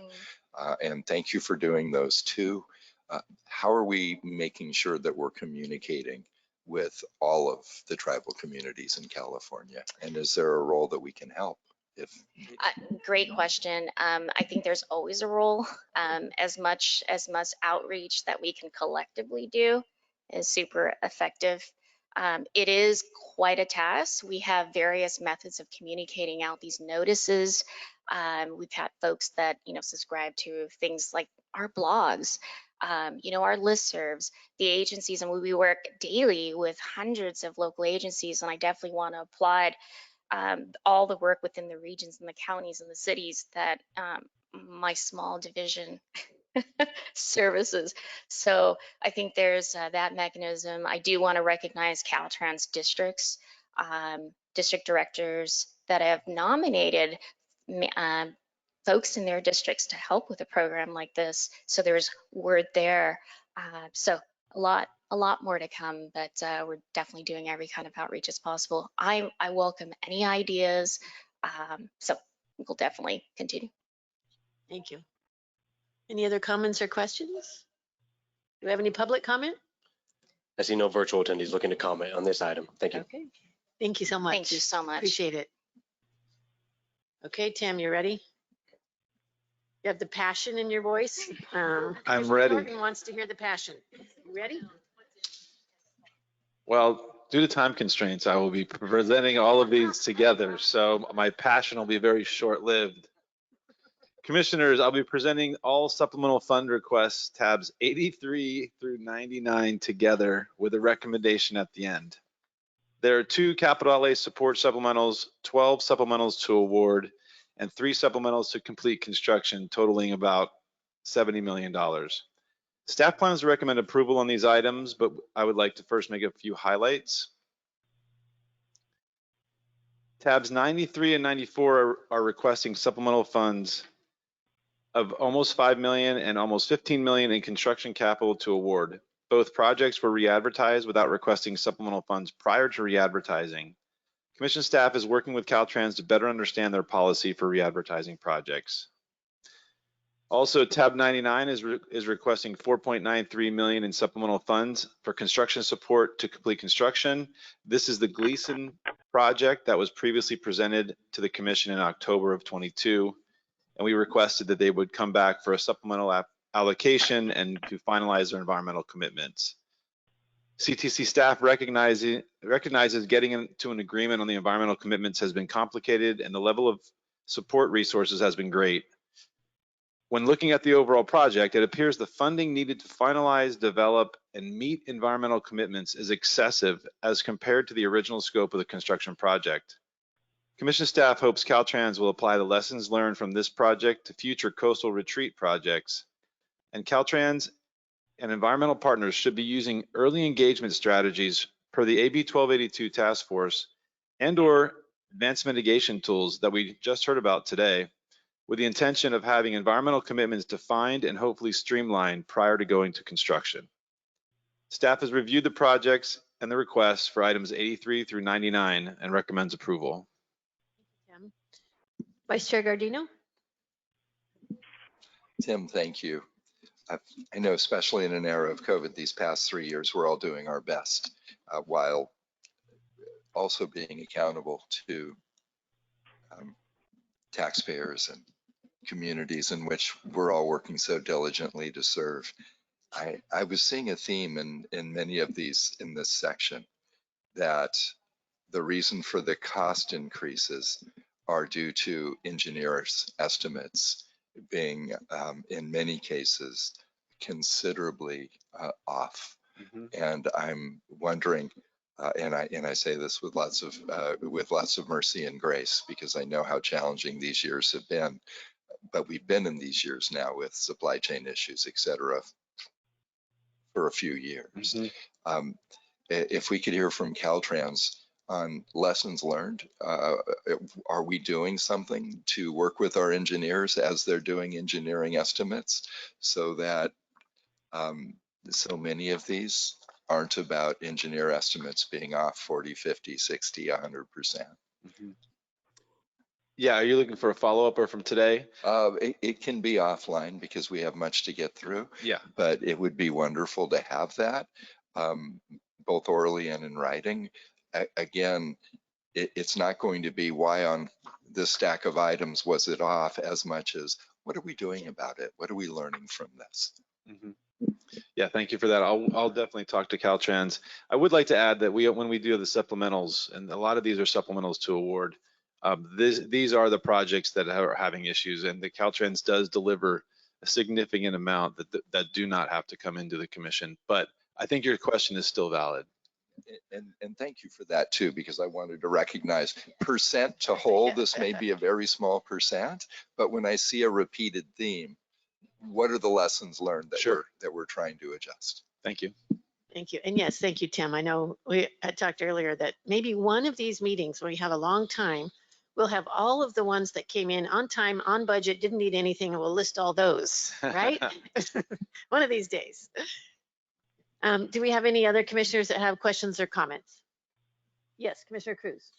Just one real quick to dovetail on Commissioner Gardino's comments on supply chain, and just to follow up on material costs obviously have gone up, but what's the bid environment look like? I mean, are we getting multiple bids on these projects as they go out? Okay, thank you.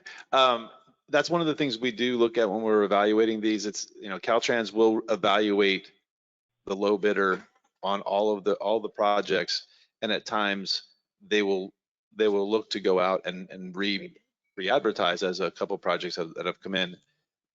In the book items, you can see that these projects, when they're bidding, we're seeing 4 and 5 bidders, if not more, and some of them you're seeing 1 or 2 bidders. So it kind of ranges.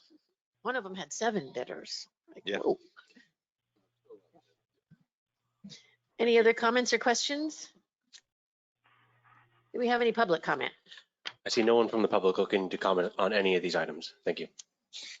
And I will entertain a motion. Oh, did you tell me what I want to do? Okay, yes. I will entertain a motion to accept allocations for 83 through 99. Oh, by the way, I will make that motion after there's a second. Mike, it's so hard to see down this table, and you always add so much value. If you wanted to in any way briefly respond today before we hear back next meeting, that we always learn from you. I'll try to keep it brief because I know we're trying to get on schedule, but thank you for the opportunity, Commissioner. Certainly, this is part of why we take these to you to ask these questions. We should have answers to those questions. We have had workshops with you in the past, but there's also a constant change in our commissioners, and I haven't had a chance. So welcome, Commissioner Cruz. Keep in mind that it is a relatively small percentage. Nonetheless, we want to do our best to provide the best estimate for these. But these estimates might have been as long as 4 to 6 months ago, the way the process works between us coming to you to get the approval to go out to bid and the bids are actually opened. And also keep in mind that this is our forecast, if you will, of what all of the bidders and what it will be for the low bidder.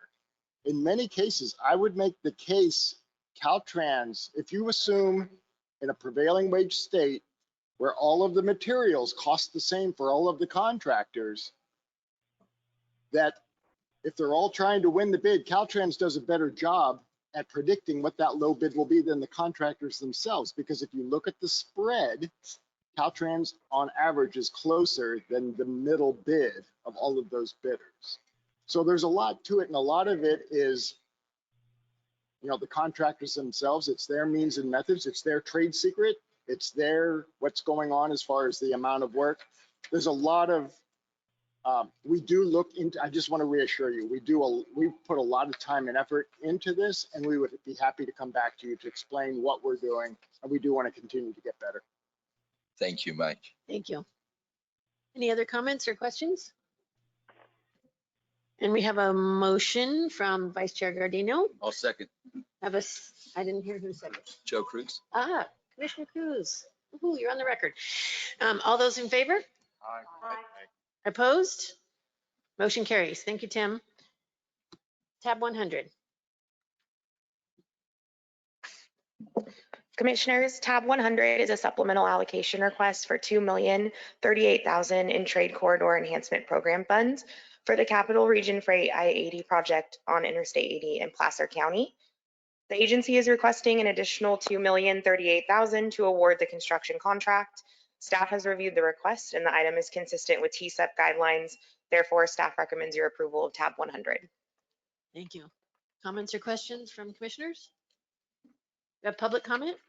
I see no one looking to comment on this item. Thank you. I'll entertain a motion on tab 100. Anyone? Falcone? Second, Cruz. All those in favor? Aye. Opposed? Motion carries. 101 and 102. John. Hi, Commissioners. Item 101 is an action item to approve amendments to the 2022 SHOP. These SHOP amendments will add 41 new projects to the SHOP and will revise 20 projects that are currently programmed in the SHOP. Of the 41 new projects, 32 are major damage projects from the major damage reservation, 3 are safety projects from the collision reduction reservation, 4 are new long lead projects, and 2 are a bridge preservation project and a pavement rehabilitation project, which are not funded through reservations, but Caltrans has confirmed that they went through the same process that a SHOP project would go through with the engagement and the funding availability and all that kind of stuff. So we commend Caltrans for going through those processes. With that, we're actually going to take 101 and 102 together. So let me do 102. 102 is an action item to amend the 2022 SHOP to increase the major damage emergency opening reservation for fiscal year 22-23 by $250 million. This amendment increases the reservation from $395 million to $645 million.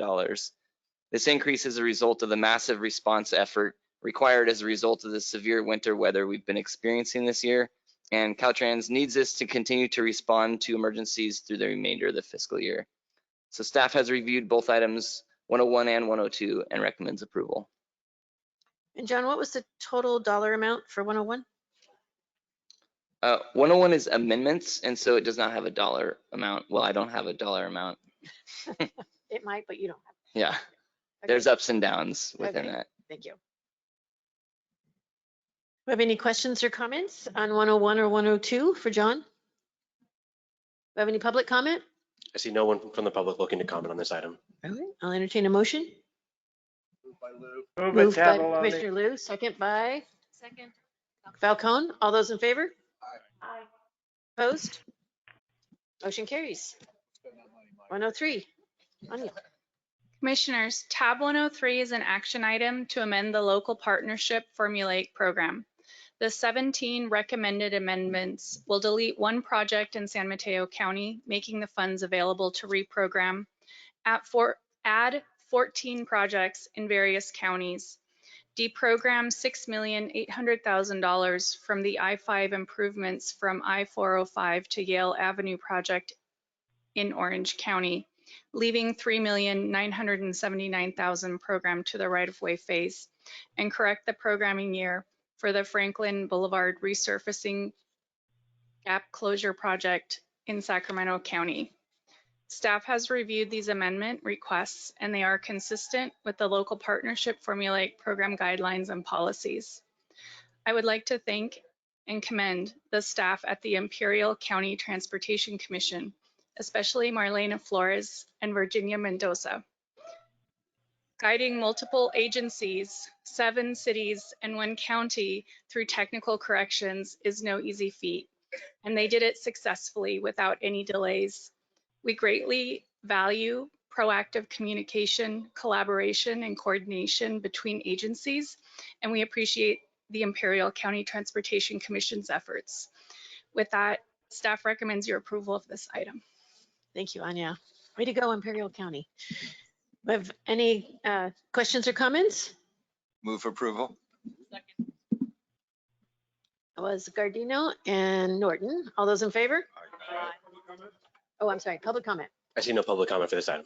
Thank you. All those in favor? Aye. Opposed? Motion carries. 104. Commissioners, tab 104 is an action item to approve the 2022 Environmental Enhancement and Mitigation Program.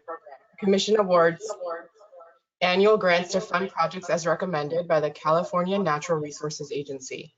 The California Natural Resources Agency develops and adopts procedures to determine eligibility, evaluate project proposals, recommend projects for funding to the Commission, and manage the grants post-award. For the program's 2022 grant cycle, the California Natural Resources Agency evaluated 14 applications and recommends programming 9 projects for a total of $6,689,830. Commission staff has reviewed this request and recommends your approval of tab 104. Thank you, Naveen. Any comments or questions from commissioners? Have any public comment? I see no public comment for this item. Thank you. Thank you. I'll entertain a motion on 104. So moved. Norton, do I have a second? Falcone, all those in favor? Aye. Opposed? Motion carries. 105 has been withdrawn, so we will move to 106. Yes, Commissioners, tab 106 is an action item to consider an active transportation program scope amendment for the San Francisco Municipal Transportation Agency's Powell Street Safety Project in San Francisco. The book item details all the individual items being changed on this project, but the main revision is the removal of the sidewalk widening. Caltrans performed an engineering assessment of the updated scope and has determined that the changes will essentially retain the safety benefits of the project as compared to the original scope. Commission staff agrees with this assessment and believes that the updated scope fulfills the intent of the original project submitted by the San Francisco Municipal Transportation Agency. Based on these reasons, staff recommends approving the scope amendment for the Powell Street Safety Project. Thank you. Have any comments? Commissioner Grisby? Oh, no, just take it in. Oh, Motion Cruz, second Grisby. okay. Do we have any questions or comments? Do we have any public comment? We have no public comment for this item. Okay, we have a motion by Commissioner Cruz, second by Commissioner Grisby. All those in favor? Aye. Opposed? Motion carries. 107, 108, and 109. John? That's right. Oh, right here again. Item 107 is an action item to allocate $3,771,000 for 3 SHOP minor projects. These projects were not on the minor A list that was adopted at the beginning of the fiscal year in June, and therefore are coming in for a separate allocation in accordance with the Commission's shop minor resolution. And then item number 108 is an action item for shop construction allocations. As noted on the change list, the requested amounts for projects number 3 and number 4 have been revised, and project number 19 has been withdrawn. With that change, this item will allocate $381,056,000 for 24 shop projects. And Commissioner Eager, I'm happy to report that all 24 of these projects were delivered on time and on budget. So these 24 projects will improve, well, a lot of good stuff for the sake of time. And item number 109 is an action item for shop pre-construction support allocations. As noted on the change list, a note has been added to project number 15 requesting additional time to complete PA&ED because it's a long lead project. And also because tab 48 was withdrawn, project number 17 on attachment 2.5B2B in this item will also be withdrawn, and that'll be added to the change list. With that change, this item will allocate $115,434,000 for 65 shop pre-construction phases for PA&ED, PS&E, and right-of-way support. So with that, staff recommends approval of items 107, 108, and 109. Thank you, John. Any comments or questions for John? Any public comment? I see no public comment for these items. Thank you. Thank you. I'll entertain a motion. Falcone moves. Falcone moves. Do I have a second? Second, Lou. Second, Lou. All those in favor? Aye. Opposed? Motion carries. 110 is withdrawn, so we will move to Casey, 111 through 119. Commissioners, I'll be presenting tabs 111 through 119. Tabs 111 through 119 are allocations for various programs. These projects are consistent with each program guidelines, and staff recommends your approval. Ooh, that was quick. You win. Casey wins. I'm very competitive. Thank you. The amounts are consistent with the agenda, except for tab 111. It's $400,000, which is not reflected on the agenda. Okay. Thank you. Have any comments or questions for Casey on 111 through 119? I'm wondering if she can present the rest of the items. Yeah, we're just going to go to Casey for the rest. Yeah. I recommend approval for all. Make a motion. Do you have any public comment? We have no public comment for these items. Thank you. I'll entertain a motion. Martinez, aye. Martinez moved. Do I have a second? Lou second. All those in favor? Aye. Opposed? Motion carries. 120 and 121. Commissioners, I will be presenting tabs 120 through 125 together. Tab 120 is an action item requesting allocation of local partnership competitive program funds. Tabs 121, 122, 123, 124, and 125 are action items requesting allocation of local partnership formulaic program funds. Staff has reviewed these requests and they are consistent with both the local partnership competitive and formulaic program guidelines. Staff recommends your approval of tabs 120, 121, 122, 123, 124, and 125. Thank you, Anya. Any comments or questions? Any public comment? I see no one from the public looking to comment on these items. Thank you. Do I have a motion by Commissioner Liu? Second by Commissioner Norton. All those in favor? Aye. Opposed? Motion carries. 126. Commissioners, I will present tabs 126 and 127 together. Can you hear me? Yeah. Okay, I'll start over. Commissioners, I will present tabs 126 and 127 together with a vote after tab 127 is presented. Both tabs include allocation requests for locally administered project components programmed in the Solutions for Congested Corridors program. Tab 126 is an action item to approve 4 allocations totaling $38,062,000. Tab 127 is an action item to approve 1 allocation totaling $114,000. Notably, among these requests, we close out all allocations for the initial adopted program of projects in the 2018 Solutions for Congested Corridors program, marking a key milestone in this program's history. These requests are consistent with the Solutions for Congested Corridors program and guidelines. Therefore, Commission staff recommends your approval of tabs 126 and 127. Thank you. Thank you, Naveen. Any comments or questions on 126 or 127? Any public comment? See no one? No public comment on these items. Thank I you. thought you were getting really short now. No, no one. Do I hear a motion? Falcone moves. So moved. Oh, okay, second. Moved by Grisby, second by Falcone. All those in favor? Aye. Opposed? Motion carries. 128. She's gone. We lost her. Matt can do it. Sorry, I seem to be having some issues. Tab 128 is an action item to approve an allocation for $6,689,830 to fund 9 projects included in the 2022 Environmental Enhancement and Mitigation Program, which the Commission adopted earlier under Tab 104. Staff has reviewed this request and recommends your approval of Tab 128. Thank you, Naveen.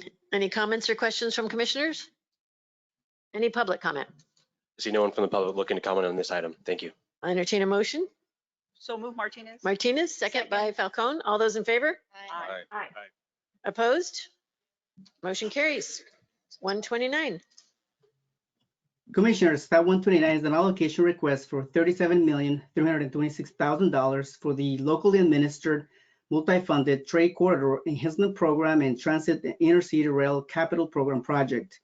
The local agency is also requesting an additional 12 months for a total of 48 to complete the project, as well as a request for non-proportional spending for the construction phase. Staff has reviewed this request and recommends approval. Any comments? Questions? Public comment. I see no public comment for this item. Thank you. Falcone emphatically moves. Second. Who emphatically? Somebody write that down. She emphatically From moved. San Diego. Yeah. And who second? But he hasn't clarified if it's emphatic. Is it emphatically? Is it emphatic? Okay. Definitely. Thank you. All those in favor? Aye. Aye. Emphatically aye. Opposed? Thank you. Motion carries. 130 through 132, Beverly. Commissioners, I'll be presenting tabs 130 through 132 together with a recommendation at the end. Tab 130 is an action item. Please note that this item has a yellow replacement attachment showing revised vote boxes and that it has changes on the change list. So as noted on the change list, the allocation request for project number 17 was withdrawn. So this is an action item to approve allocations of $70,907,000 for 31 active transportation program projects. Additionally, the yellow replacement attachment shows that CEQA approval for project number 14, the City of Santa Cruz Rail Trail Segments 8 and 9 project, is still pending. However, the city obtained CEQA on March 21st, 2023. So this project is ready to allocate. Tab 131 is an action item to approve advance allocations of $6,799,000 for 7 active transportation program projects. And tab 132 is an action item to approve a multi-funded active transportation program and state transportation improvement program construction phase allocation of $1,815,000 for Inyo County's Lone Pine sidewalk construction and ADA improvements project. Please note that this item has a yellow replacement attachment reflecting staff's recommended approval of a minor scope change. Staff has reviewed these allocation requests and finds them consistent with the program guidelines and the adopted programs. Therefore, staff recommends approval of tabs 130, 131, and 132 as shown in the applicable yellow replacement attachments and with the changes noted on the change list. Thank you, Beverly. Do we have any comments or questions from commissioners? Do we have public comment? I see no one from the public looking to comment on these items. Okay. All right then. Seconded by Hillary. So we have moved by Lou, second by Norton. All those in favor? Aye. Opposed? Motion carries. Thank you. Of 133. Good afternoon, Commissioners. Tab 133 is a transit intercity rail capital program allocation request that is consistent with the program's allocation policy. Project 2 was withdrawn, and is reflected on the change list. Staff recommends approval.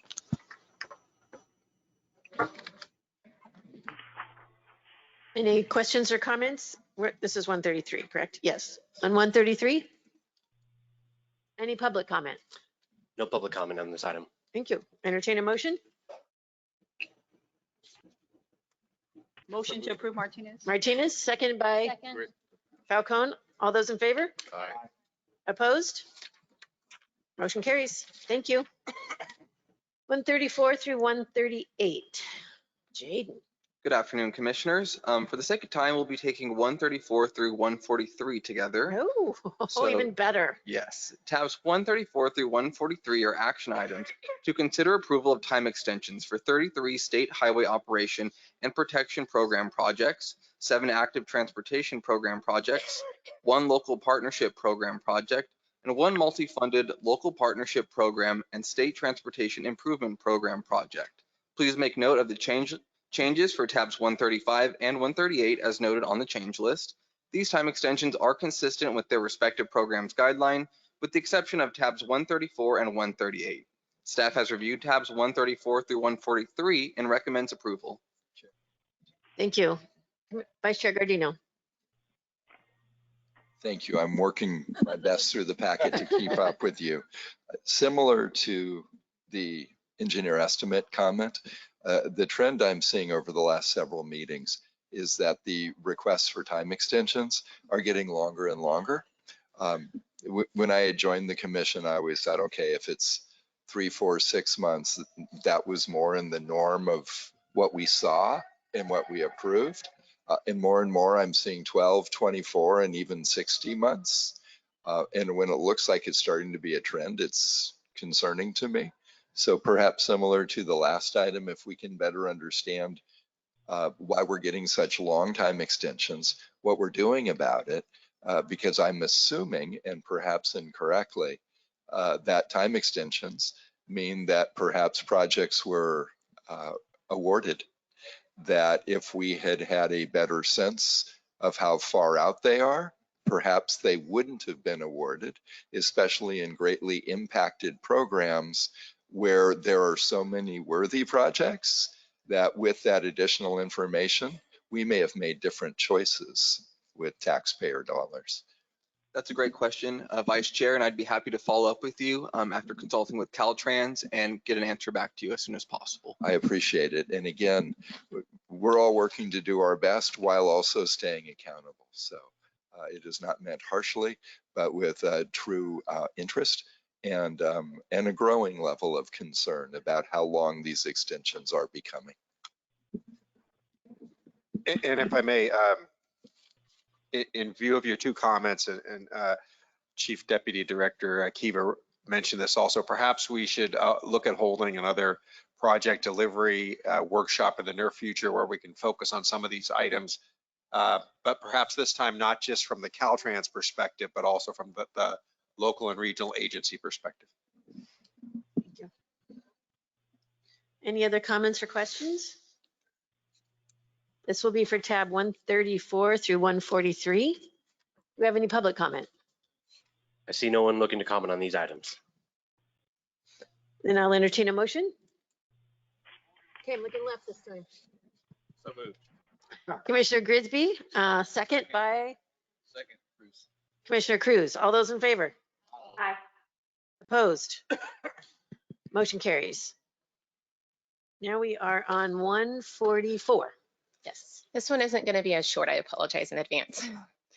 Tab 144 is a request to amend the previously approved project completion time extension from 12 months to 20 months. The department discovered a 60 to 70 foot crack in the recently poured concrete used to widen the existing bridge. After Caltrans had determined a strategy to repair the crack, additional cracks were found, requiring the widening portion of the bridge to be demolished and reconstructed. As a result, Caltrans requests an additional 8 months for project completion. Staff has reviewed this request and recommends the following. For the Trade Corridor Enhancement Program, staff recommends approval. This is allowable pursuant to the program's guidelines. For the State Transportation Improvement Program, staff recommends you vote no on the request to extend the project completion deadline due to statutory limitations.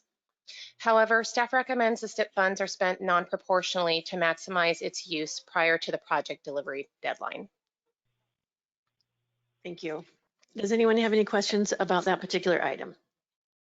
And then staff recommends approval of the items Of that I your referenced. Yeah. recommendation, yes. Do we have any public comment? I see no one from the public looking to comment on this item. Thank you. Thank you. So we can take a motion to accept part of it and vote no on the other part, all in one motion. Is that correct? That is correct. Okay. Then I will entertain that motion. Commissioner Liu, do I have a second? Second. Commissioner Falcone? All those in favor? Opposed? Motion carries. Thank you. We are on 145. Kenneth.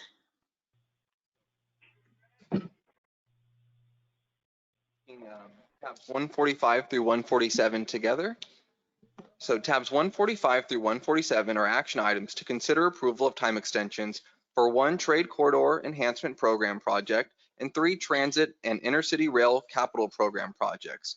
Please make note of the changes to tab 146 as noted on the change list. These time extensions are consistent with their respective program guidelines. Staff has reviewed tabs 145 through 147 and recommends approval. Thank you. Any comments or questions? Any public comment? I see no public comment for these items. Thank you. I'll entertain a motion. Alice Norton and Lou, all those in favor? Opposed? Motion carries. Do we need to take a quick little break here? If I may, why don't we take 148 and then we're going to have to go back and revote 2 items in our haste that we need to make a tweak to. So maybe we can do 148, take a 5-minute break, and we'll make sure we get it right and then redo it. Okay. 148. Thank you. Tab 148 is an action item to consider approval for 1 post-fact time extension to amend the period of project completion for a previously approved time extension for a state highway operations and protection program project as an exception to the state highway operations and protection program guidelines. Staff has reviewed tab 148 and recommends approval. Thank you. Any comments or questions on 148? Any public comment? I see no public comment for this item. Thank you. Thank you. I'll entertain a motion on 148. Motion to approve Martinez. Martinez, do I have a second?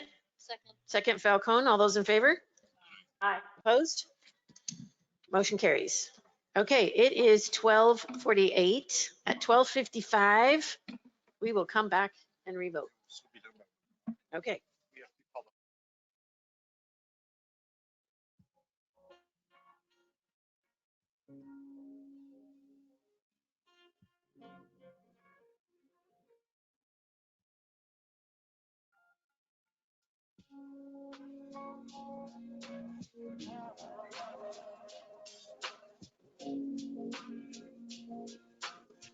What's this? We're gonna go right in. Oh, the closed session. And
Okay, we do have kind bars and power bars.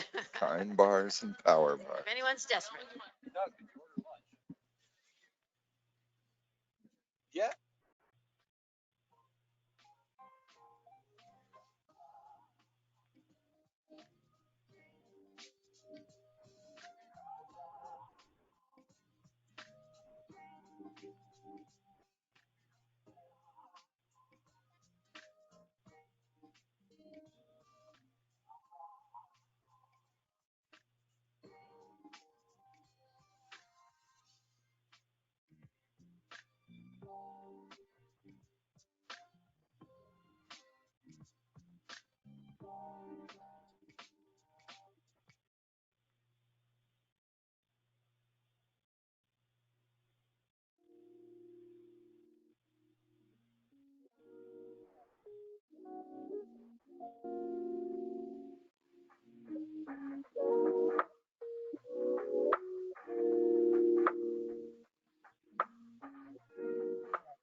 To the restroom a while ago, but I'm.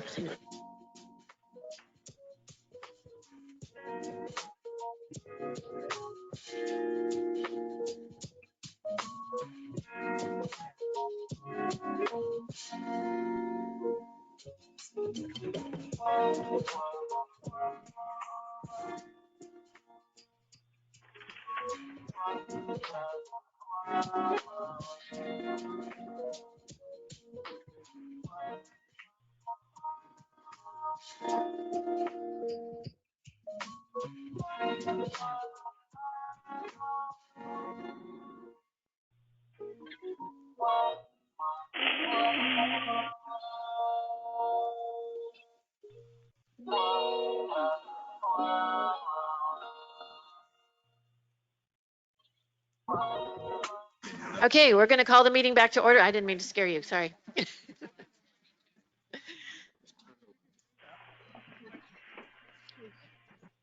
We are back in session. We will need to receive a motion to reopen items tabs 48 and 109. Motion. Second. All those in favor? Aye. Norton and Gardino? All those in favor? Aye. Opposed? Motion carries. We will start with tab 48. And John. Yes, Commissioners. Tab 48 is on the consent calendar, and it is an action item to approve projects for future consideration of funding. There are multiple projects in this one item. We only want to withdraw one of the projects from this item instead of withdrawing the whole entire item. Okay. The project that we're going to withdraw is identified. I'm going to identify it by the resolution E number. It's resolution E-23-31, and this will be reflected, and it already is reflected correctly on the change list. So with that one project being withdrawn, staff recommends approval of item 48. Thank you. Do you have any questions for John on tab 48? Then I will entertain a motion to approve tab 48 minus that one E-2331. So moved. Norton, Second. Gardino, all those in favor? Opposed? Motion carries. We will now go back to item number 109. Item 109 is an action item for shop pre-construction support allocations. This is related to many of the items on tab 48, the projects on tab 48. As a reminder, item 109 does have changes reflected on the change list. And we also, because that one project was withdrawn from tab 48, we still do need to withdraw project number 17 on attachment 2.52B on this item, and that's also on the change list. With that change, this item will allocate the same dollar amount that was reflected before, which is $115,434,000 for 65 shop pre-construction phases. And staff recommends approval. Thank you. Did we have any questions or comments from commissioners? Do I have any public comment? We have no public comment for this item. Thank you. Thank you. I have a motion by Norton. Do I have a second? Second by Lou. All those in favor? Aye. Opposed? Aye. Motion carries. Thank you. That's all fixed. Now we will go to general public comment.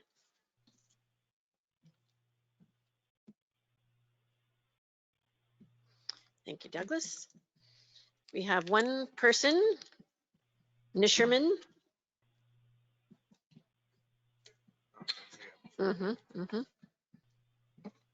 Or, yeah, Nisherman. Going? Gone. Thank you. With that, the commission will be going into closed session. The commission will meet in closed session pursuant to Government Code Section 11126, Subdivision A1, for discussion and possible action regarding the appointment, employment, evaluation of performance, or dismissal of a public employee. At that time,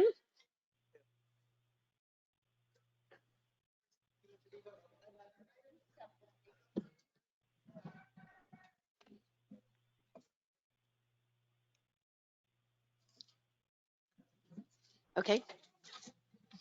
Then I'll need someone to make a motion to reopen 108. Second. Any discussion? Any public comment? We have no public comment. Yeah. All those in favor? Aye. Opposed? Motion carries. Okay, 108. My gravest apologies. 108 is an action item for shop construction allocations. There are changes on the change list related to this item. To projects number 3 and number 4. Project number 19 is withdrawn as noted on the change list. This item will allocate $381,056,000 for 24 shop projects. Staff recommends approval. And so does the audience out there. Yes. Any comments or questions from commissioners? Any public comment? I see no public comment for this item. Thank you.